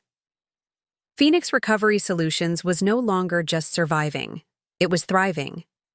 We expanded to 12 full-time employees and a network of trusted contractors. Our service offerings grew beyond pure recovery work to include project audits, risk assessments, and implementation oversight, preventing disasters rather than just cleaning them up afterward. With financial stability came the ability to address the personal aftermath of Frank's betrayal more effectively. I began working with a therapist specializing in financial trauma, gradually unwinding the anxiety that still surfaced around money decisions. I moved from my cramped apartment to a modest but comfortable condo, purchased with a hard-won mortgage approval despite my still recovering credit score. Each milestone, hiring another employee, signing a larger client, implementing more sophisticated business systems, felt like reclaiming a piece of professional confidence that Frank had tried to destroy. The woman who had once been told she was financially incompetent now ran financial projections, negotiated six-figure contracts, and made investment decisions for a growing business. But even as Phoenix flourished, one particular news alert I'd set up remained silent. Any mention of Frank Bishop or the remnants of Meridian Solutions. Whatever had happened to my ex-husband and the company we had once built together remained a mystery, until the day my phone buzzed with a notification that would present the most unexpected opportunity of all. The notification that changed everything came on a Tuesday afternoon as I reviewed quarterly projections with my small leadership team. My phone buzzed briefly, displaying a news alert I had set up months ago but had almost forgotten about. Meridian Solutions assets to be auctioned. Following bankruptcy proceedings, I managed to maintain my composure through the remainder of the meeting, but my mind was racing. After Frank's disappearance, Meridian had apparently been placed in receivership, its remaining assets frozen while creditors and legal proceedings determined its fate. Now, those assets, whatever remained of them, would be sold to the highest bidder. When everyone had left, I closed my office door and searched for more information. The auction was scheduled for 3 weeks from now, a standard liquidation procedure to recover whatever value remained for Meridian's creditors. Listed assets included office equipment, client contracts, though it was unclear if any were still valid, proprietary software, and intellectual property. I leaned back in my chair, unexpected emotions washing over me. Meridian had been the center of my life for years, first as a shared dream with Frank, then as the site of my professional marginalization, and finally as the corporate shell game that had nearly destroyed me financially. Now it was being dismantled, its pieces sold off like furniture at an estate sale. My first instinct was to ignore the auction entirely. Phoenix was thriving. Why look backward? Why tie myself to painful memories and a failed business? But as I scrolled through the asset listing, something caught my eye. Proprietary client management system and associated codebase, including wavelength analytics module. The wavelength analytics module had been Meridian's crown jewel, an innovative approach to customer journey mapping that Frank had developed early in the company's life. It had been brilliantly conceived but poorly executed under his management. Still, the underlying concept had been solid, with potential far beyond what Meridian had achieved with it. I brought up Phoenix's strategic plan, the document that outlined our growth trajectory for the next 3 years. We had identified a need for better analytics tools to support our expanding services. Building something from scratch would take months of development time and significant investment. But what if we didn't have to start from zero? That evening, I called Bobby, who had been with Meridian from its early days and understood the wavelength system better than anyone except perhaps Frank himself. If we acquired the wavelength code at auction, could we actually use it? I asked, pacing my living room. Is there real value there, or is it too tied to Meridian's infrastructure? Bobby was quiet for a moment. The core architecture is sound, he said finally. Frank's vision for it was actually brilliant. He just didn't have the discipline to implement it properly or the patience to fix the bugs. With some significant refactoring, it could be extremely valuable, especially given what you're trying to build with Phoenix. The next morning, I called an emergency strategy meeting with my leadership team, Bobby for technology, Pippa for user experience, and Penelope, who had recently joined Phoenix to head our finance and operations.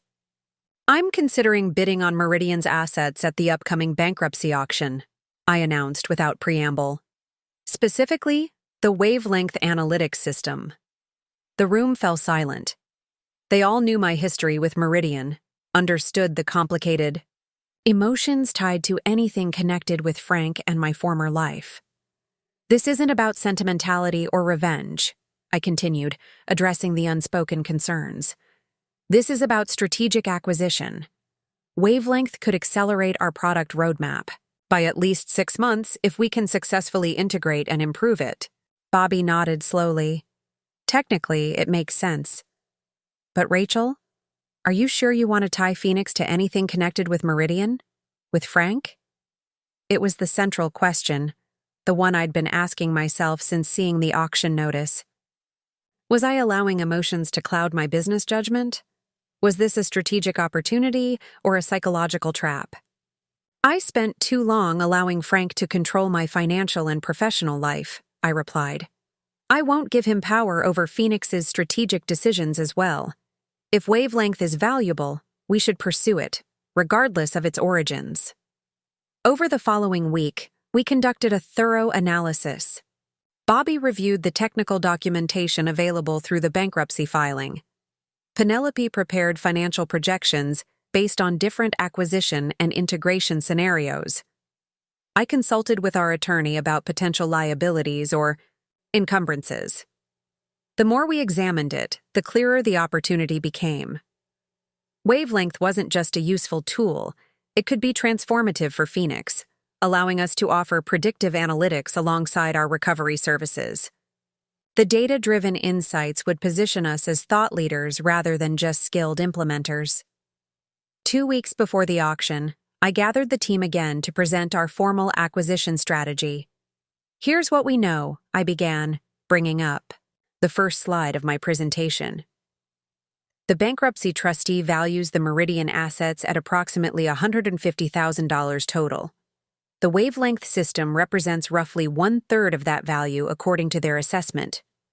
I clicked to the next slide, showing our financial analysis. Based on our projections, acquiring and integrating wavelength would cost us approximately $85,000.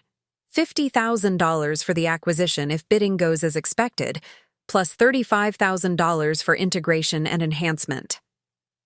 Penelope picked up the thread, highlighting the financial model she'd developed. The ROI timeline shows break-even within 9 months if we implement according to the phased approach Rachel and Bobby have outlined. After that, it becomes a significant revenue driver, especially for our larger clients who need predictive capabilities. As the presentation continued, I could feel the energy in the room shift from skepticism to cautious excitement.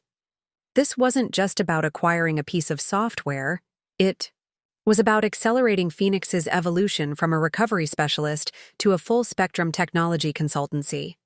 "There's one more factor to consider," I said as we neared the end of the meeting.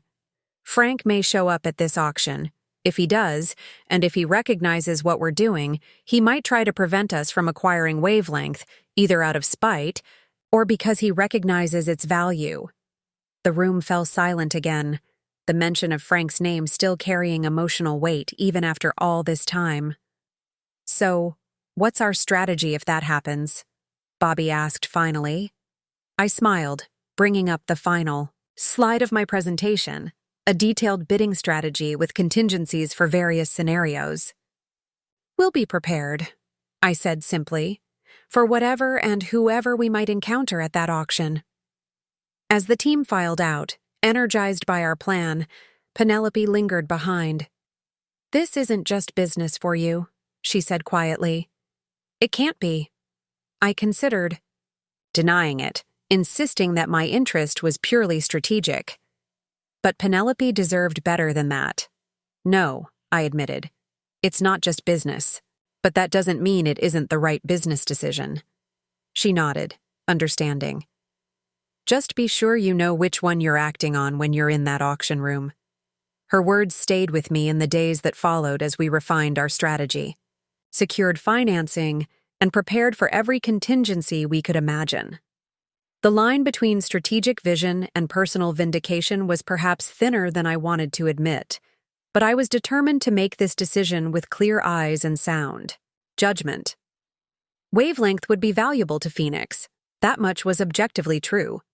Whether acquiring it would also provide some measure of personal closure was a question I wasn't quite ready to answer. The morning of the auction dawned clear and cold. I stood in front of my closet, deliberating longer than necessary over what to wear. This wasn't vanity. It was armor selection. I finally settled on a charcoal gray suit with a deep blue blouse, professional, confident, with nothing that could be mistaken for emotional investment in the proceedings ahead. "Remember, we have a strict ceiling," Penelope cautioned as we drove to the county courthouse. She had insisted on coming as moral support, though only I would be bidding. 80,000 absolute maximum for the whole package, 50,000. If we can get Wavelength separately. I nodded, reviewing the bidding strategy we'd developed. The auction would sell Meridian's assets in lots, with the opportunity to bid on individual components or the entire package. Our analysis suggested most bidders would be interested in the client list or office equipment, rather than the proprietary software. Most wouldn't understand its value without intimate knowledge of Meridian's operations. "Any word from our courthouse contact?" I asked. Penelope checked her phone. "Julie just texted. Registration is underway. 12 bidders so far." She paused. No sign of Frank. I'd had Julie, a paralegal friend, keeping an eye on the registration desk. Frank's absence would simplify things emotionally, though I'd prepared myself for his possible presence. The courthouse parking lot was sparsely populated when we arrived, mostly vehicles with commercial plates, representing liquidation companies and asset recovery specialists. These were professional vultures who attended bankruptcies and foreclosures as a business model, looking for undervalued items they could flip for profit. Inside, the auction was being held in a medium-sized conference room rather than a courtroom. Metal folding chairs faced a podium where the auctioneer would stand. Tables along one wall displayed photographs and descriptions of the physical assets being sold, while digital assets were listed in a catalog provided to registered bidders. We checked in, receiving bidder number 29, and took seats near the back, providing a clear view of everyone entering. Penelope reviewed the catalog while I surveyed the room, assessing our competition. Most appeared to be the liquidators I'd expected, along with a few technology company representatives likely interested in specific equipment. 10 minutes before the scheduled start, the door opened, and I felt Penelope stiffen beside me. "Rachel," she whispered. 3:00. I turned slightly, my breath catching as I recognized the man who had just entered. Not Frank, but Roy Williams, Meridian's former sales director who had worked closely with Frank for years. Roy had been one of Frank's most loyal supporters, often echoing his dismissive attitude toward my role in the company. Our eyes met across the room, recognition dawning on his face. His initial surprise quickly morphed into something harder as he deliberately turned away, joining a small group near the front.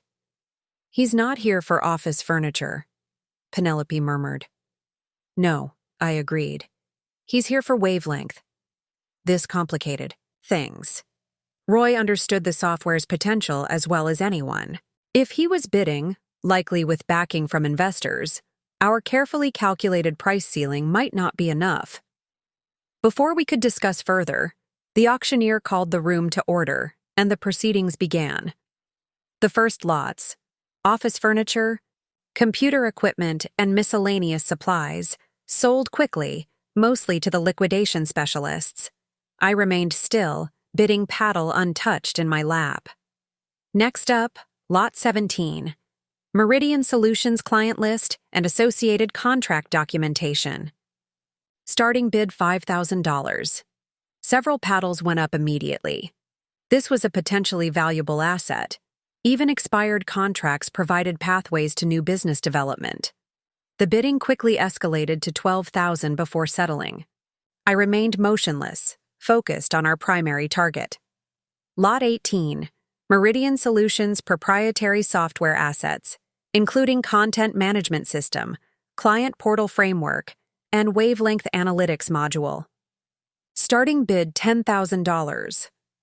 I raised my paddle smoothly, projecting a confidence I didn't entirely feel. From the corner of my eye, I saw Roy turn to look at me, then raise his own paddle in response. $15,000, the auctioneer called. I nodded, raising my paddle again. $20,000. Roy's paddle shot up immediately. $25,000. The pattern continued, the price climbing steadily. Most other bidders dropped out once it passed $30,000.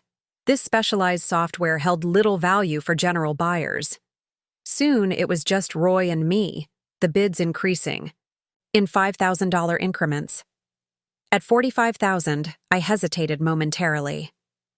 We were approaching our ceiling, and Roy showed no signs of backing down. I glanced at Penelope, who gave me an almost imperceptible nod. We had discussed stretching our limit if the situation warranted. $50,000, I called, voice steady. Roy smirked slightly.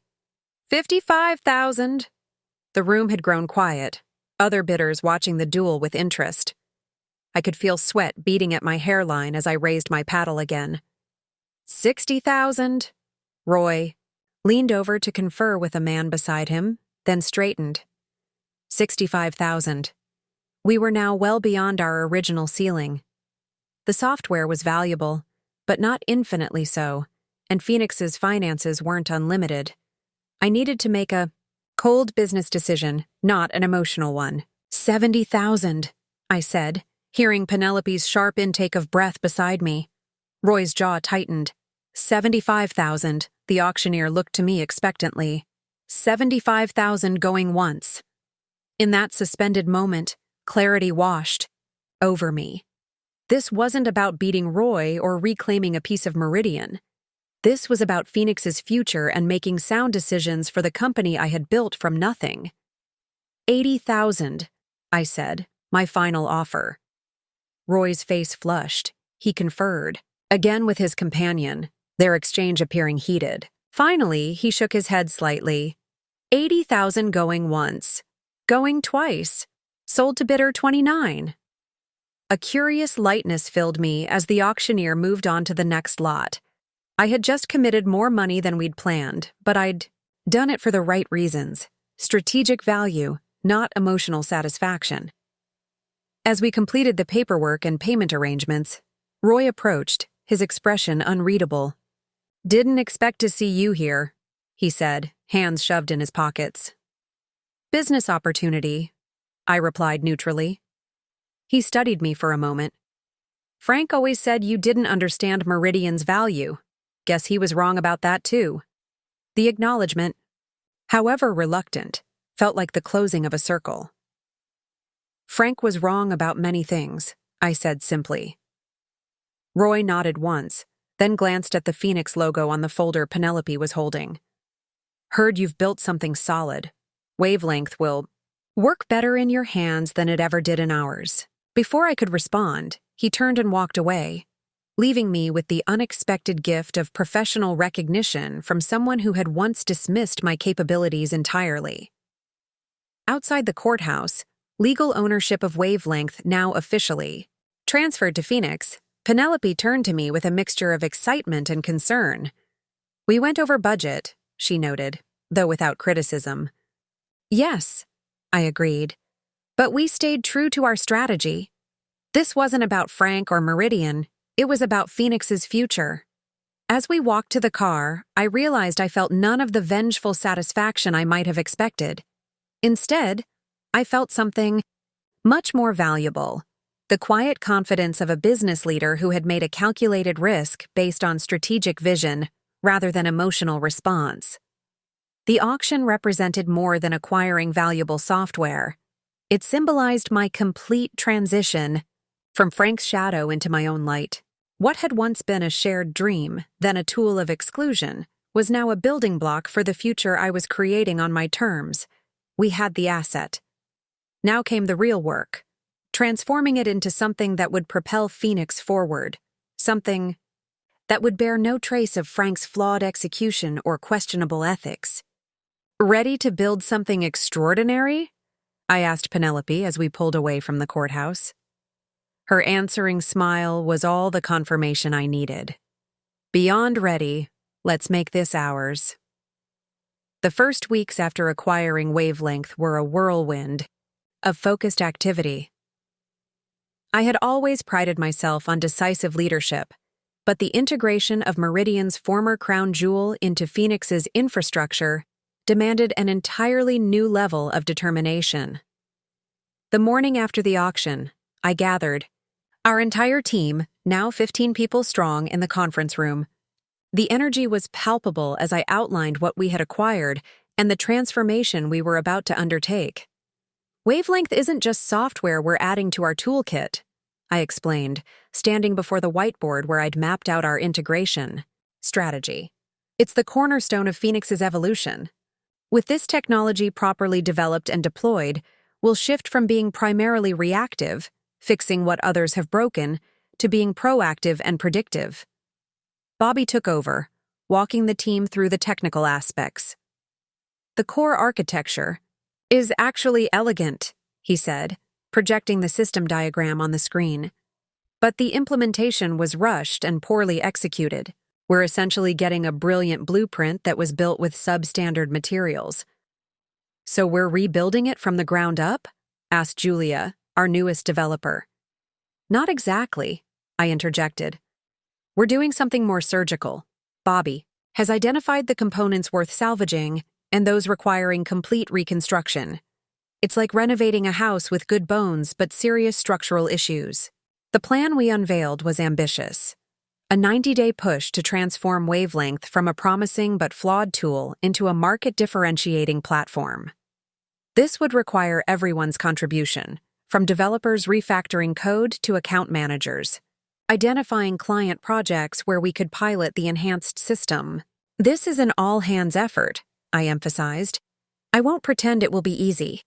We'll be maintaining our existing client commitments while simultaneously undertaking this transformation. But I believe the result will be worth every late night and working weekend. The response was immediate and enthusiastic. The Phoenix team had developed a culture of embracing challenges, of seeing opportunities where others saw only problems. This mindset, so different from the fear-based environment Frank had created at Meridian, was perhaps my proudest achievement. As the meeting concluded, Penelope distributed detailed project plans to each department, while I scheduled individual conversations with key team members. My management style had evolved significantly since my Meridian days. I believed in clear direction, coupled with empowered execution, in contrast to Frank's micromanagement and information hoarding. I've allocated additional budget for 2 contract developers to help with the refactoring, I told Bobby later that day. You have complete authority to select who we bring in. The only non-negotiable is the timeline. This approach, setting firm expectations while providing the necessary resources and autonomy, had become Phoenix's hallmark. It created an environment where people felt both challenged and supported, responsible for outcomes but not abandoned in their efforts. The integration process revealed both the brilliance and the flaws in Frank's original vision. Wavelength's core algorithm for analyzing customer interaction patterns was genuinely innovative, capable of identifying subtle correlations that traditional analytics missed. But the implementation was riddled with shortcuts, technical debt, and what Bobby called egotistical coding, needlessly complex solutions designed to showcase cleverness rather than solve problems efficiently. It's like he couldn't help showing off. Even in code no one but developers would ever see, Bobby remarked one evening as we reviewed progress, shaking his head. So much wasted potential. That phrase, wasted potential, struck me deeply. It encapsulated not just what had happened to Wavelength under Frank's leadership, but what had nearly happened to me. The recognition strengthened my resolve to ensure Phoenix would be different, would be better, would fulfill its potential rather than squander it. 3 weeks into our 90-day plan, we encountered the first major obstacle. Julia discovered that a critical component of Wavelength's data processing engine was irreparably flawed. It would need to be completely rebuilt rather than refactored. This will add at least 3 weeks to the timeline, she explained in our emergency meeting, clearly distressed at being the bearer of bad news. I considered the implications carefully. Pushing the timeline would delay client implementations we had already begun discussing. Alternatively, we could bring in additional resources at significant expense, potentially compromising quality in the rush. 5 years ago, faced with such a dilemma, I might have defaulted to the safer option, the one least likely to create waves. But Phoenix wasn't built on playing it safe. It was built on making the right decisions, even when difficult. We rebuild it properly, I decided. We adjust the timeline and communicate transparently with the clients in our pilot group. Quality and integrity come first. The relief on the development team's faces confirmed I'd made the right call. This was the difference between leadership and mere management. The willingness to absorb short-term pain for long-term gain, to prioritize what truly mattered over what seemed expedient. As we progressed deeper into the integration, I found myself working closely with the code Frank had written, the digital fingerprints of the man who had nearly destroyed me. There was something strangely intimate about it, like reading someone's diary years after a relationship had ended. I could see his brilliance, his impatience, his unwillingness to do the unglamorous work of proper implementation. You can see where he lost interest, Bobby pointed out during a code review. The early modules are meticulously architected. Then it gets progressively sloppier, as if he couldn't be bothered with the details once the exciting conceptual work was done. It was Frank in a nutshell. Visionary ideas abandoned before proper execution, responsibility shifted to others without proper guidance, appearances prioritized over substance. Understanding this pattern helped me ensure Phoenix wouldn't repeat Meridian's mistakes. The decisive leadership continued throughout the integration process. When budget overruns threatened in month 2, I made the difficult decision to delay our office expansion rather than compromise the development timeline. When a key client expressed skepticism about our ability to deliver the enhanced platform, I personally guaranteed results, putting my reputation on the line. 67 days after the auction, 23 days ahead of our revised schedule, Bobby sent a company-wide email at 2:37 a.m. It works. All test scenarios passing. This thing is beautiful. The next morning, champagne bottles appeared in the conference room as the team gathered to witness the first full demonstration of Phoenix Wavelength, deliberately renamed to mark its evolution from the Meridian original. The system smoothly processed sample data sets, generating predictive insights that would have taken weeks of manual analysis to produce. "This isn't just a renovation," Pippa said as we watched the visualizations render on screen. "It's a complete transformation." She was right. What we had created bore only a conceptual resemblance to Frank's original vision. We had preserved what worked, discarded what didn't, and built something far more powerful than what had existed before. As the team celebrated, I stepped into my office for a moment of private reflection. On my desk sat a single printed page, the auction certificate confirming the transfer of Meridian's assets to Phoenix Recovery Solutions. I picked it up, studying it one last time before deliberately feeding it into the shredder. The past had served its purpose. Now it was time to focus entirely on what lay ahead. "Ms. Bishop? There's someone here to see you." Julia's voice over the intercom interrupted my concentration as I reviewed the final presentation for tomorrow's pitch to Westbrook Industries. We were proposing a comprehensive digital transformation project, our largest potential contract to date, made possible by Phoenix Wavelength's capabilities. "I don't have any appointments this afternoon," I replied, glancing at my calendar to confirm. "He doesn't have an appointment. He says it's important. It's Frank Bishop." The name hung in the air, electrifying the silence that followed. "Frank, here. After almost 14 months without a word, without a trace." "Send him in," I said after a moment, my voice steadier than I expected. I stood, smoothing my skirt and squaring my shoulders.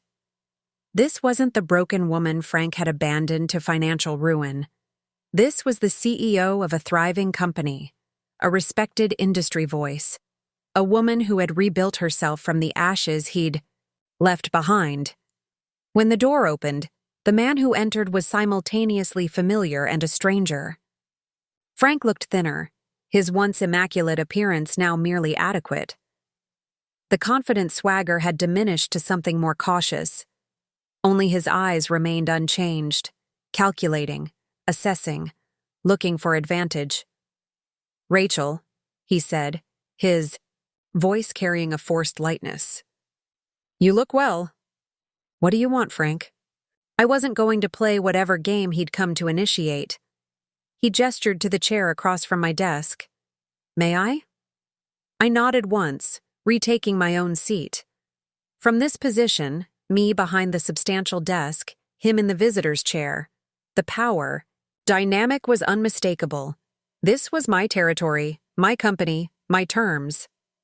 "I've been following Phoenix's growth," he began, settling into the chair. "Impressive work. The Westbrook ERP recovery, especially, that made waves in the industry." "You didn't come here to compliment my business acumen," I said. "What do you want?" Frank's smile faltered slightly. "Direct as always. Fine." He leaned forward. "I've started a new venture, digital transformation consultancy focused on mid-market companies. The business model is solid, the market opportunity substantial. What I need is credibility and certain technical capabilities." The audacity was breathtaking. "And you thought I might help you with that? After everything you did?" "Business is business, Rachel. What happened between us was unfortunate, but we both know we worked well together professionally. Your operational expertise, my vision, it was a powerful combination." I studied him, genuinely curious about the level of self-delusion required to make such a proposal. "You left me with $200,000 in fraudulent debt, Frank. You forged my signature on loan documents. You destroyed my credit, nearly bankrupted me, and disappeared without a trace for over a year. And now you're proposing a business collaboration?" He had the grace to look momentarily discomfited. "I've had some time to reflect. Made some poor decisions, certainly. The market turned against us and I panicked. It wasn't my finest hour." "Poor decisions," I echoed incredulously. "What you did was criminal." "Yet you didn't press charges," he noted, a calculating gleam returning to his eyes. "You could have, but you didn't.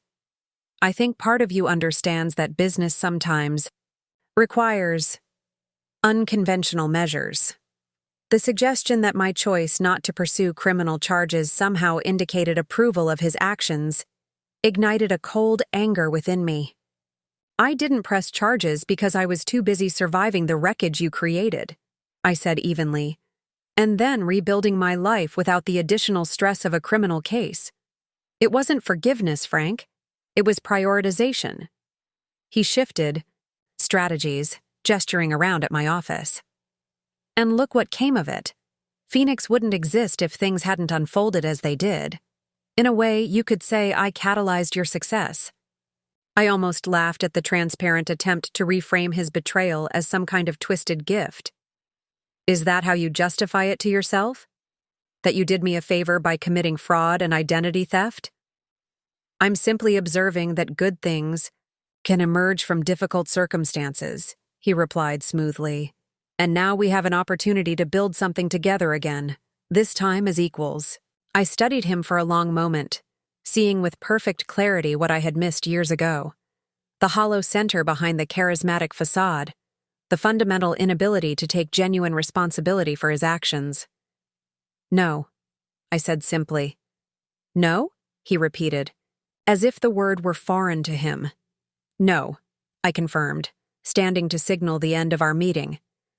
I don't need a partner, Frank. I don't need your vision or your connections or whatever else you're offering. What I've built here works precisely, because it's nothing like what we had at Meridian. The rejection landed visibly, his confidence cracking further. You're making a mistake. My new approach? Goodbye, Frank, I interrupted, pressing the intercom. Julia, please show Mr. Bishop out. As he rose reluctantly, a final realization struck me. I felt nothing. No anger, no vindication, not even satisfaction. Frank Bishop had become irrelevant to my story, a character from an earlier chapter, with no role in the pages yet to be written. 1 week after Frank's unwelcome visit, I arrived at Phoenix's office to find Penelope waiting for me, her expression uncharacteristically tense. We need to talk, she said, following me into my office, without waiting for an invitation. Privately, I set down my bag, concern mounting at her unusual urgency. What's happened? She closed the door before turning to face me. Remember that background check we ran on Westbrook's new technology officer before our big pitch? Well, I had a hunch and ran the same process on Frank's new company. Frank's company? Why would... You... Just look, she interrupted, placing a folder on my desk. Ascension Digital Consulting, incorporated 3 months ago. I opened the folder, scanning the documentation Penelope had compiled. Frank was indeed listed as CEO, but what caught my attention was another name among the company officers, Alex Rodriguez, Westbrook's former CFO, the man who had given me my first chance after Meridian's collapse. Alex is working with Frank? I asked, struggling to process this unexpected connection. Not just working with him. He's a founding partner and primary investor, Penelope said grimly. And there's more. Westbrook's new technology officer? He reported to Alex for 5 years before Alex left. The implications crystallized with sickening clarity. Thereafter, the Westbrook contract. Penelope nodded. The pitch we've been preparing for tomorrow? I've confirmed that Ascension is presenting immediately after us. I sank into my chair, mind racing. The Westbrook Digital Transformation Project was potentially worth millions, the largest opportunity in Phoenix's history. We had invested weeks in the proposal, tailoring our approach to Westbrook's specific needs and challenges. Losing it would be a significant blow, but losing it to Frank would be unbearable. Do you think Alex orchestrated this? I asked. Giving me that first project, recommending Phoenix to others. Was he just setting us up to gather intelligence for Frank? Penelope shook her head. I don't think so. The timing doesn't work. Alex left Westbrook 8 months ago. Frank only incorporated Ascension 3 months back. But they clearly connected afterward, and Alex knows exactly what made Phoenix successful. with Westbrook in the past. I stared at the company overview in the folder. Ascension's service offerings mirrored Phoenix's with uncanny precision, right down to the predictive analytics capabilities we had developed through our refinement of wavelength. How would they know about our enhanced analytics platform? We've been careful about public disclosure. That's the other shoe, Penelope said, flipping to another page. Roy Williams is listed as their chief technology officer. Roy, the man who had bid against me at the auction, who had known exactly what wavelength could do if properly implemented. The pieces were falling into place, and the picture they formed was deeply troubling. They're positioning directly against us, I said quietly, using inside knowledge from both Meridian and Westbrook to undercut our proposal. It gets worse, Penelope continued. I spoke with my contact in Westbrook's finance department this morning. Apparently, Ascension is offering a guarantee we can't match, implementation at cost, with payment contingent on performance metrics being achieved. That's not sustainable, I protested. No company our size could absorb those development costs. Up front. Exactly. But Ascension isn't relying on this project for revenue. According to my source, they've secured venture funding, significant venture funding. They can afford to take a loss on Westbrook to establish market credibility. The strategy was as brilliant as it was ruthless. Use Westbrook as a showcase client, absorb short-term losses for long-term positioning, leverage inside knowledge of both Phoenix's approach and Westbrook's needs to craft an irresistible proposal.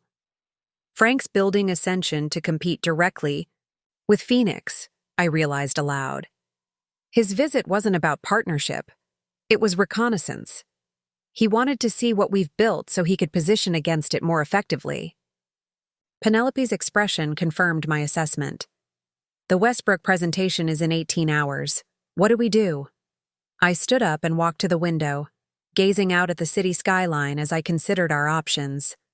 We could try to match Ascension's guarantee, putting Phoenix at significant financial risk. We could withdraw from the pitch entirely, focusing on other opportunities. Or we could find another approach, one that leveraged Phoenix's strengths in ways Frank and his team couldn't anticipate.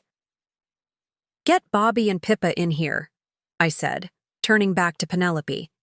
And push our morning appointments. We're going to redevelop our entire presentation. Complete overhaul in less than a day? Penelope looked skeptical. Is that even possible? It has to be, I replied, already clearing my whiteboard for the new strategy session. Frank thinks he knows what we're going to present because he believes he knows how I think. But he's still fighting the last war, still seeing the Rachel who worked at Meridian. A plan was forming, risky, unconventional, but potentially brilliant. Frank had always been focused on the grand vision, the impressive proposal, the perfect pitch. He believed business was about the big moments, the dramatic gestures. But I had learned that true success came from something else entirely, something Frank had never understood or valued. We're going to win this, I told Penelope with newfound certainty, but not by playing Frank's game. We're going to play ours. The Westbrook boardroom fell silent as I concluded our presentation, deliberately different from anything we had originally planned. Gone were the elaborate technical demonstrations and complex analytics visualizations we had spent weeks preparing. In their place was something far more powerful: evidence. What you've just seen isn't a projection of what Phoenix could do for Westbrook, I said, looking directly at each board member. It's documentation of what we've already done. 6 weeks ago, with your CIO's permission, we began implementing our approach on a limited basis within your customer service division. The results speak for themselves. On the screen behind me, the metrics told a compelling story. Response times reduced by 32%. Customer satisfaction scores improved by 24%. Operational costs decreased by 18%. All achieved without disrupting existing workflows or requiring significant retraining. We didn't come here today to sell you a vision, I continued. We came to show you proven results specific to your company, your customers, and your challenges. The strategy had been born from necessity and executed in complete secrecy. Rather than compete with Ascension's unsustainable financial guarantee, we had offered Westbrook's CIO something more valuable: a no-cost pilot implementation to demonstrate our capabilities before the formal pitch. The late nights, the all-hands effort to deliver measurable improvements in a compressed timeframe, it had all led to this moment. Phoenix doesn't need to make promises about what might happen if you choose us, I concluded. We've already shown you what will happen. The only question is whether you want to continue and expand these results across your entire organization. As we left the boardroom 2 hours later, contract in hand, I caught a glimpse of Frank entering with his team for their now futile presentation. Our eyes met briefly across the lobby. In his expression, I saw the moment he realized what had happened. The dawning comprehension that he had fundamentally misjudged not just me, but the company I had built. Phoenix had secured the largest contract in our history, not through grand promises or unsustainable guarantees, but through demonstrated value and tangible results. We had won by focusing on Westbrook's needs rather than on beating Ascension's offer. Exactly the approach Frank had always dismissed as soft and ineffective. 3 months later, Phoenix moved into new offices, a modern space in a downtown Mao, building with our logo prominently displayed in the lobby. The team had grown to 32 full-time employees, with plans to add 10 more positions by year-end. The Westbrook implementation was proceeding ahead of schedule, already generating case studies and referrals that were opening doors to even larger opportunities. On the day of our official ribbon cutting, I stood before the assembled team, investors, and clients, feeling a sense of completion that had nothing to do with revenge or vindication. When I founded Phoenix, I told them, it was born from necessity, a way to rebuild after nearly being destroyed. But what started as survival has evolved into something far more meaningful: a company built on integrity, mutual respect, and genuine value creation. As applause filled the room, I caught Penelope's eye. She smiled and nodded slightly, acknowledging the journey that had brought us here. Later, in the quiet of my new office, I took a moment to absorb how far we had come. The painful chapter that began with Frank's betrayal had closed completely. In its place was a story of resilience, of growth, of transformation, not just for Phoenix, but for me personally. The $200,000 debt that had once seemed insurmountable was long since resolved. The company that had once represented my greatest professional humiliation was now a footnote in a much larger success story. And the woman who had once been told she didn't understand business had built something remarkable, not by emulating Frank's flashy, unsustainable approach, but by creating something authentically valuable in its place. Phoenix had risen, just as its name promised, and so had I. Up next, you've got 2 more standout stories right on your screen. If this one hit the mark, you won't want to pass these up. Just click and check them out. And don't forget to subscribe and turn on the notification bell so you don't miss any upload from us.